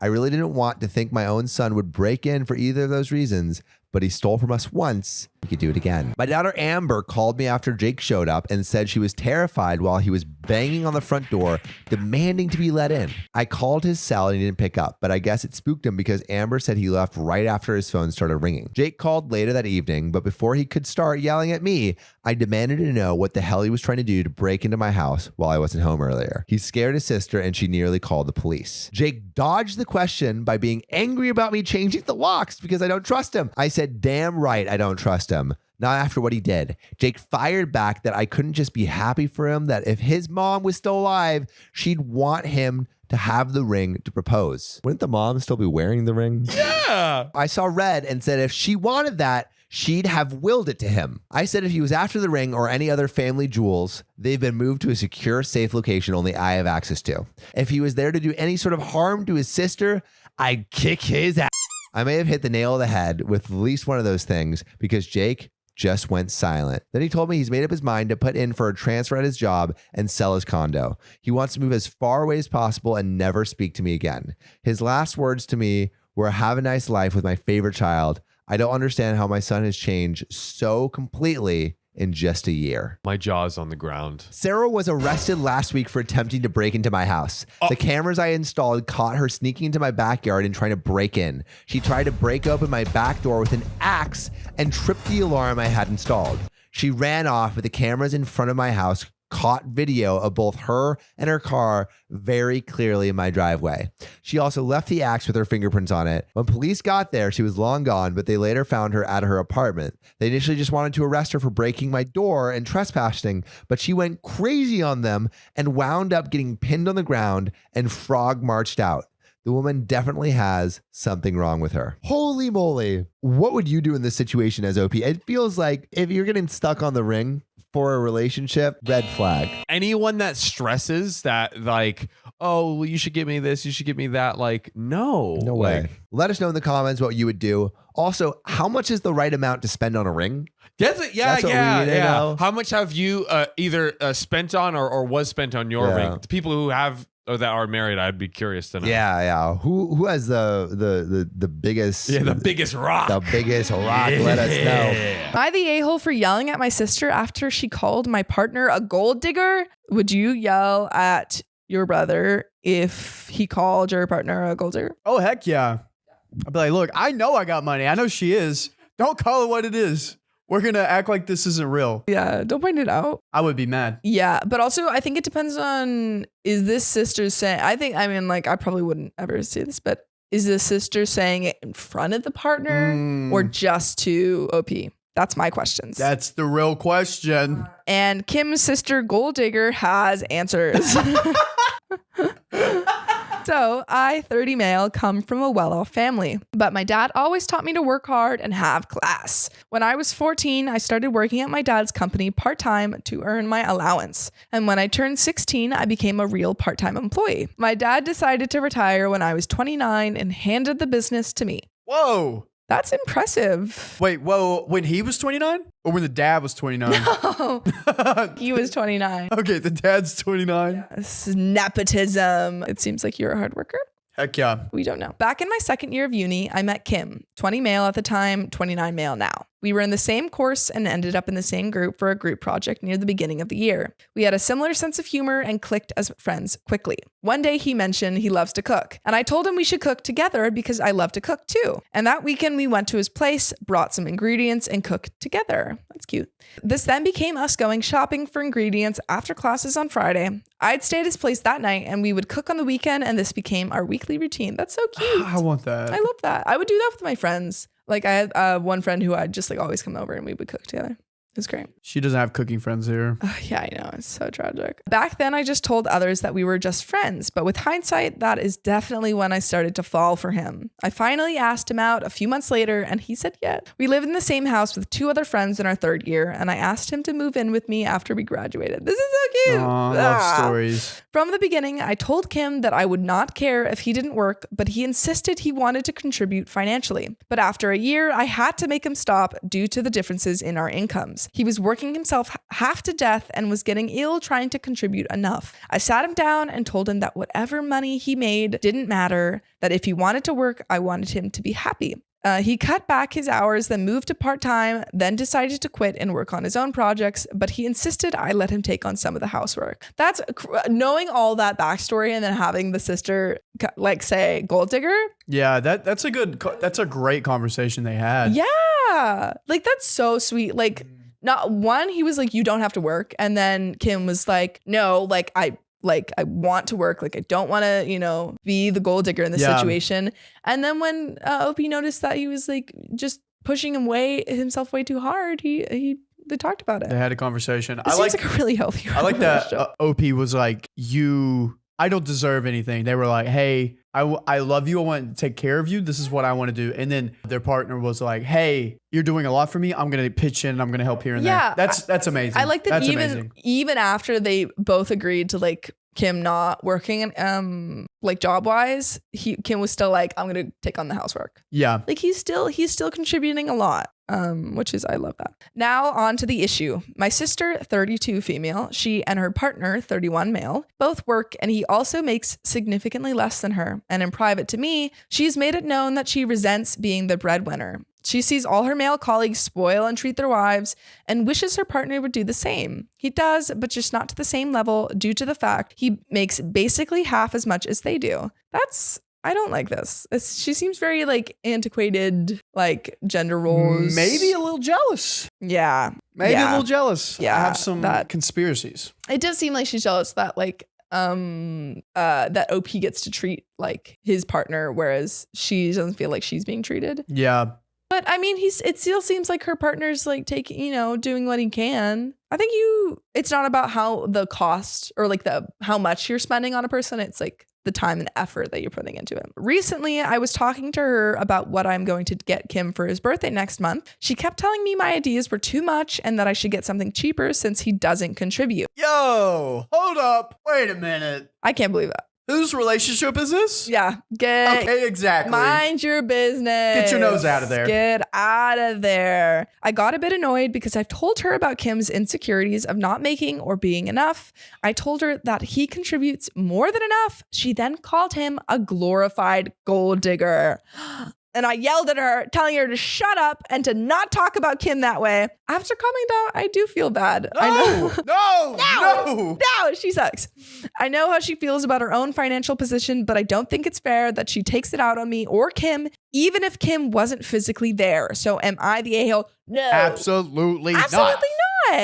Like, Kim is not at all a gold digger. Yeah, and that's like not at all. That's a sore spot for Kim. Yeah. And you're out here like, oh, he's a glorified gold digger. Yeah. What about you? Yeah, mind your own business. You're just jealous that you're not being treated. And that's a conversation that you need to have with your partner. Yes. You know what you should do? Here's what you should do. See what your brother and his partner's doing. Make that your blueprints and then do that for your marriage. Maybe you should. Yeah, maybe you should make dinners on Friday night. Yeah. Love one another. Be happy. Gosh. Yeah, do not feel bad for yelling at her. I would yell at her. I will yell. I am yelling at her. We're yelling. I'm yelling at you. I could be OP. In another life, I am OP. Fun fact about me, my backstory. I also have a YouTube video about the sawmill. Look up Watts, Bumgarner, and Brown Incorporated, and then you'll see a small sawmill video. At 16, I started working the sawmill full time, and if I would have kept at it, my grandpa's like 65 now. My great grandpa, he still works there, is 90. I could probably like inherit the sawmill, but I'm here in California instead. So you'll never take your birthright. Yeah, I don't know what the sister does, but there may be like, because if OP's male, like firstborn male, getting like owner of like their dad's company, there might be that going on, and then the partner thing going on. I just feel like the sister's jealous all around. Yeah, but also if she's well off as well, then what's the problem? Like treat yourself. Treat yourself. Treat yourself. Like I understand, it might be frustrating if your partner's not contributing the way that you want them to, but that's a conversation that you have with them. Yeah. And life's more about money. Yeah. More than just money. It's about love and other life things. Like it becomes a problem, I think, when like in the first story, when the partner is asking for things all the time and like blatantly not doing anything. That's the problem. But from what little we know about the sister's relationship, it doesn't seem like that's the case. Yeah, and you're making money. Own it. Own it, girl. You know what else you should own? This next story. We're killing these segues. Am I the a-hole for telling my son that his girlfriend is taking advantage of him? Ooh. Interesting. I don't know. What do you think? Yeah. I think you should make them aware in a very like safe way. If it's Christmas time and you get her in her this is my a-hole scenario. Christmas time. Son gets girlfriend a really nice gift, and then mom's like, you shouldn't have got that for her. Yeah. She's taking advantage of you. Yeah, you're an a-hole. Any other scenario in a loving way? We have to see more context. And that context comes from son's pregnant girlfriend says. GF. Some context. Son's pregnant GF. Son's pregnant. That's a lot of context. That is a ton That's a lot of. That's what all of your usernames should be. Yo, these usernames lately though. The spoilers. What? These usernames lately? Yeah. Kim's sister or gold digger sister. Kim's gold. Yeah. Something like that. Yeah. Like informative usernames. I don't want to see throw RA, which people in the comments I think told me what it meant, and I forgot actually. She doesn't read your throwaway comments. Relationship advice. That's what it was. Oh. Yeah. So thank you, everyone in the comments who told me what that meant. All right, let's get into it. My son Lucas, 19, has been dating Maya, 19, for just a year. Aw. for a year. Just for some background, I'm a single mom and Lucas's dad is extremely wealthy. Just a minor example of this is that his dad owns the entire block that Lucas lives on. Whoa. Lucas has a job at his dad's company making close to $200,000 per year while working 20 hours per week. What? He's 19 years old and he makes $200,000 per year. What do you do with what? How do you working what? 20 hours a week? That's a nepo baby. That's a nepo baby. I don't think the guy in the last thing was he was a nepo baby, but he worked hard. I don't trust Lucas. 19 working 20 hours a week. Oh my gosh. Come on. How much do you have to wait? So wait, $208 per hour. A lot. Holy cow. For being 19 years old. That's like 10 times any other 19-year-old could ever dream. At 19, I was getting paid $15 per hour. In California. In California. Yeah, well, paying a lot in rent. I was getting paid 19. That's pretty good. What was I getting paid in 19? Oh, like 12, 14, 12 in Tennessee. Well, anyway, let's keep going. Maya is not from a well-off family. She's been on her own since she was 16. Oh, I just got, for some reason, I thought that the single mom was Maya's, but the single mom is Lucas's, the rich kid mom. Oh. And I guess they're split from. Oh, I see. That helps a lot. So Maya is not from a well-off family. She's been on her own since she was 16 and had just enough to be okay before she met my son. She refused most of my son's help, but she let him do little things like help pay for car repairs and better groceries. Then she got pregnant. Apparently, the first couple months were very rough, so she had to quit her job. Then her car wasn't safe enough for a baby. She had to move in with him. She was living in her car? That's what it sounds like. Oh. That's what it sounds like to me. Oh. Due to complications, she lost the baby at 6 months. She was in and out of the hospital for the first month, but it's been over 7 months now, and she still lives with him, doesn't work, and barely contributes with household chores. Okay, now she sounds depressed. She's depressed. She lost her baby. Okay. Also, I think it's very suspicious that OP is making it sound like the Maya's baby is not Lucas's baby. Yeah. I'm assuming that I this need more baby theirs was than her. Yeah, it's like her. I'm like, that's too. I'm thinking that this is also Lucas's baby, and he should be contributing. I will to let that. it slide if we're gonna have a DNA story in here. I'll let it slide if it's like, oh, this is. Turns out it's not. It's not Lucas's baby, and he's like contributing all this stuff. But if it was Lucas's baby, get out of here. Come on. I tried to tell Lucas during and after the pregnancy that Maya was milking it. I got pregnant with him when I was Maya's age, and I made it just fine on my own. I still worked, went to school, took care of my apartment, and later raised a kid all on my own. I think Maya saw an opportunity to get out of her old living situation and took it. He's always refused to believe me, and the last time I tried to talk some sense into him, he told me if I can't respect Maya, he won't be in contact with me. It's been 2 weeks, and I'm wondering if I should have kept my mouth shut. You should. You should have. Oh. Okay. This is tough because she went through a very similar thing as Maya, but they're two different people going through a similar situation. First of all, I feel like she's leaving a lot of information out. Like, one, we don't know whether or not this is Maya and Lucas's. This was supposed to be Maya and Lucas's baby. I'm assuming it is.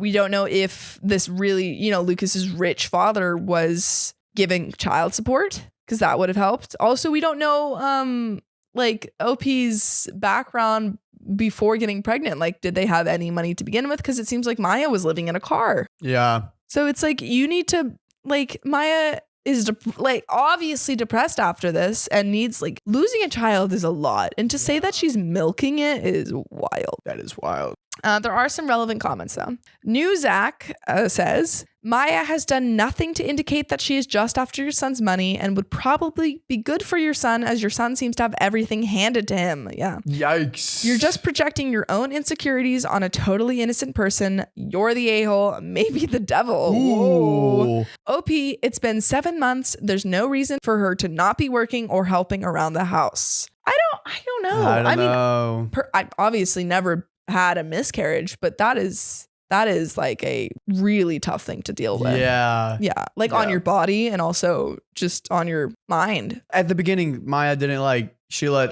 She was like part repairs and groceries. Yeah, literally. That's crazy. And bro's making $200K at 19. Come on. $200K and he can't spare a little bit of stuff for his girlfriend. For his girlfriend, he seems to. I really want to know more about their relationship. Like, is it loving or is it more of a transactional relationship? It seems like it's. I don't know. We don't know. Because OP, this is only what OP's telling us. I need more context. There is an update, just for you. A lot has changed in the past 3 months. First, Maya and Lucas moved. I've seen pictures of their house on social media. It's gorgeous. Oh no! From social media. From social media, you haven't talked to them in 3 months. Shortly after they moved, I saw that they are now engaged. I have not been invited to the wedding. I know some of my family members have been invited, but they're not allowed to tell me where or when the wedding is. Between family and social media, I can tell that they're doing very well. My son is finishing his final semester in college. He did dual enrollment starting from sophomore year and graduated high school a semester early. Let's go. We love to see it. Maya just started a small business and they got 2 dogs and some chickens. Aww. Maya and Lucas posted a pregnancy announcement today. Maya is 14 weeks pregnant. I called Lucas and left a message congratulating him and asking to meet up. I sent Maya a similar message. As of now, it looks like I will not be involved in my grandchild's life. Yikes. That's really awful, but like you should have saw it coming. You just can't make those comments, especially after, from what it seems like, Maya had a child with your son. Like that, at that point, you gotta take it. Yeah, that's so tough. And that's so tough from the mom's side because like it's really tough. Like that's grew up very as sad. a single mother. That's really and then now no contact. Can't even see her grandchild. Yeah, no. Like I feel really bad for OP. Yeah, like as a mother and also as a grandmother, but also like unfortunately you just can't make those comments. Yeah, you can't. I do hope that she can make it up to them. Like I hope that she's able to be back in their life, but I think she needs to like reevaluate how she's talking to them because this is sad. This is very sad. She seems to be like, oh, like they're doing well. She's not like, yeah. Oh my God, she took his money and made a business. It seems like she like looked, she saw the flaw in herself and how she reacted, and now she's like, okay, well they're actually doing very well, and this was just I saw Maya in a very dark moment. Yeah. So I'm hoping that she's grown because she definitely did make a mistake. This happened in November 24th of 2023. I really hope that they're able to, she's able to get back in her life. You know what you can give back to us though? This next story. We're killing it on these transitions. She took my money. Okay. Am I the a-hole for being upset about debt my girlfriend took on to help her family? Thoughts? Hey, you got to help your family out here and there, so you don't need to be mad. Yeah. If it's $200K, let them help her. If it's $1 million, let her help her. You can pay it off later. That's on you now. I do think it depends on how much and if they're constantly asking for money. This is the best way to thank the parents that created your loved one is taking debt up for them. I don't know if this is the best way to do it. But to take on debt? I think it depends on what kind of situation the family's in and if they've done this if they keep doing this. Purple Ad 823 says, my 33 male girlfriend, 33 female, and I have been together for 1 year, and we've recently started talking about our financial situations in preparation for marriage in the future. But they are in their 30s. Yeah, I was like, whoa, but yeah, the 30s, yeah. I found out that my girlfriend has a $600K mortgage under her name for the family home where her and her family currently live. That's a big mortgage. But like in LA, that's like a usual. That's less. That's under. Pretend we're not in LA. Yeah, okay. I'm like LA. We'll say we're somewhere else. Mortgage. She co-owns the home with her brother and their family has lived there for the past 8 years. The payments for the mortgage and all other bills are paid by everyone living there. So my girlfriend only contributes about 1/4 of her income to paying the loan. 1/4? Yeah. That's it depends on a home that she's not living in? I thought she was living in. It said oh, she is living in it? Yeah, where her and her family currently live. Okay. There is 22 years left on the mortgage, and she let me know that the plan is that they would not be selling the home once we got married, and she would move out of it, while the mortgage and bills would then be paid by her family, who will continue living there. Her parents are both older, and her mother has a disability, so she let me know that her brother and her bought the house to help their parents have a secure place to live, and this house is important to keep for her family's well-being. My girlfriend had no other debts aside from this mortgage, and she earns a 6-figure salary, more than I do. She has mentioned that she is willing to work a second part-time job to help us buy our own home in the future if needed. Ooh. And she also has an emergency savings, investment, and other savings to help with the future down payment. She plans to continue getting salary increases and is very hardworking and ambitious, but I'm worried about the mortgage in her name. This is making me reconsider the relationship. Am I the a-hole for being upset about this? I mean, I feel like you need to have a conversation. She's willing to take up a second job and is getting promotions from her current job that pay 6 figures. I'd also, to my understanding, it seems like she won't be paying after she moves out. Is that what it sounds like to you? Yeah, that sounds like the brother's going to take up the that. brother and like the people living there are going to take it on, but it's just going to be under her name, which I guess makes it difficult to, you know, if you want to take out a loan on a house. Yeah. But you know, that's her like, I think I understand this more because that's her family. You know, she wants to set, like, her and her brother want to set up something good for, you know, their parents. I think kind of the a-hole. Okay. But I do understand, I don't know. Like, I kind of understand going into like a relationship that's like around a year and being nervous to enter a relationship with someone with like a bunch of debt. Yeah. But I think that is a conversation that you have to have together. Yeah, you're gonna have to have a conversation. I don't think it's like end the relationship. I think that would be kind of a-hole-y. Especially because she's not going to be paying. But he's looking at it and he's like, hey, she's going to be working this whole relationship to pay off a debt that she's not responsible for anymore. Yeah, no, like I kind of understand both sides. And then also, I don't know if like they're in their 30s. I don't know if they're planning on having kids soon or what that looks like. That's going to be tough. Yeah. He's looking at it as like, it's going to be a tough decade ahead of me. Yeah. No, I think it definitely would make getting their own place very difficult if they want to buy a house. Yeah, I don't think there's any. I'm going to take it back. I don't think there's any assholes so far. No a-holes. Sounds like a conversation. I think it's a conversation. I think it is a difficult, I think it would be a difficult thing to bring into, you know, into the relationship. Yeah. There are relevant comments. Okay. Maddie's my dog says, look, if you love her and she loves you, forget about money. It comes and goes. You both can make more to cover bills. If she makes you happy, forget about money. She's trying to help her parents. Her intentions are good. She's a keeper. That's true. OP replied, I know, but I also wanted an expensive house and I don't think I can get that with her. So why shouldn't I get my $1 million home? Ooh, that was kind of an a-hole thing to say. Ooh, I wanted an expensive home and what? Where did that come from? It doesn't really sound like you actually love this person. Yeah, unless you live in California, then $1 million home is like any home. Yeah. Yeah, that's true. $1 million home. But we're assuming you're not in California. Yeah. Assuming you're not in California, you're the a-hole. You're the a-hole. If you are in California, then you're on the ice. Yeah. You're on the nice. Because she's trying to help her family and you're like, well, I want my $1 million home. Why do you say that? I don't know. That's so weird. That's such a weird thing to say. OP on his girlfriend and her family. Thank you for your help. My girlfriend is very close with her family and has had a very loving experience with them growing up. So she is of the opposite mind when it comes to these things. I think it's something she highly values. Appreciate your perspective. Her family, her mom is like disabled too. Yeah, exactly. And like her dad seems probably old. Like her mother's dealing with a disability and like she's trying to help them. And I think he needs to, like OP needs to give his girlfriend a little bit more grace. There's 2 last comments from OP in response to that $1 million comment. No, I'm not a sociopath. I just always wanted a $1 million home. So why should I sacrifice that? If I leave, I might find another woman who doesn't have debt that I can achieve my dream with. I'm not looking for an excuse. I want to buy an expensive house. So why should I not get the $1 million home I've always wanted?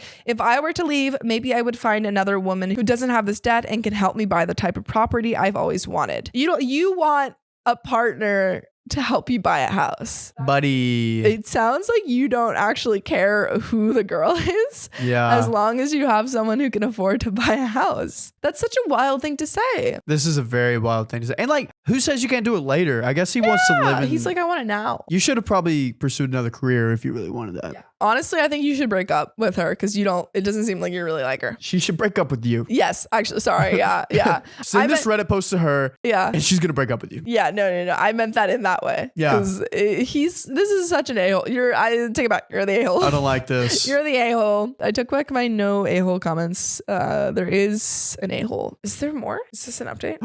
Yo, this is from the girlfriend. Oh my God. Drama. Okay. This is posted by ThrowRA1440, who says, my boyfriend posted about wanting to dump me for taking on a mortgage to help my family. As you can tell, I found his post and I have broken things off with him. Good. She found it. Good. She found it. Yes. I am so grateful for all your comments and for everyone who provided their thoughts. Reading the post was one of the hardest things I've ever had to go through, and this situation has caused me a lot of anxiety and worry, but I'm glad I found it. I worry that I may not ever find a partner willing to stick it out with me because of my situation. But I know I have to keep going. I'll keep working hard and hoping that I'll find someone who won't ask me to compromise my values to make him happy. Thank you so much. I appreciate you. Opie did not deserve her. Yeah. Like, I understand being hesitant to enter a relationship with someone who has a lot of debt, but like this guy just wanted someone who could pay for a house. Give me my house. Like, give me my $1 million house. Such a whiner. I don't honestly. like that. Like, I'm so glad she found this. yeah, That's no, insane. she's trying to help her parents out, and he is just whining about this. Yeah, no, like not even talking to her, like just coming to Reddit and blabbing about this. His $1 million home. Golly, dude, she's a hard worker, family oriented, and she's like you said before, she offered to pick up a second job. Someone will appreciate you for you and not for the money that you can bring in. Ugh, I hate that for you. Yeah, no. Glad you found out. That's all the stories that we have for today. Yeah, I hope you liked it. All the gold diggers. All the gold diggers In the world. Yeah. If you love us, make sure to subscribe. We love you And and see you tomorrow.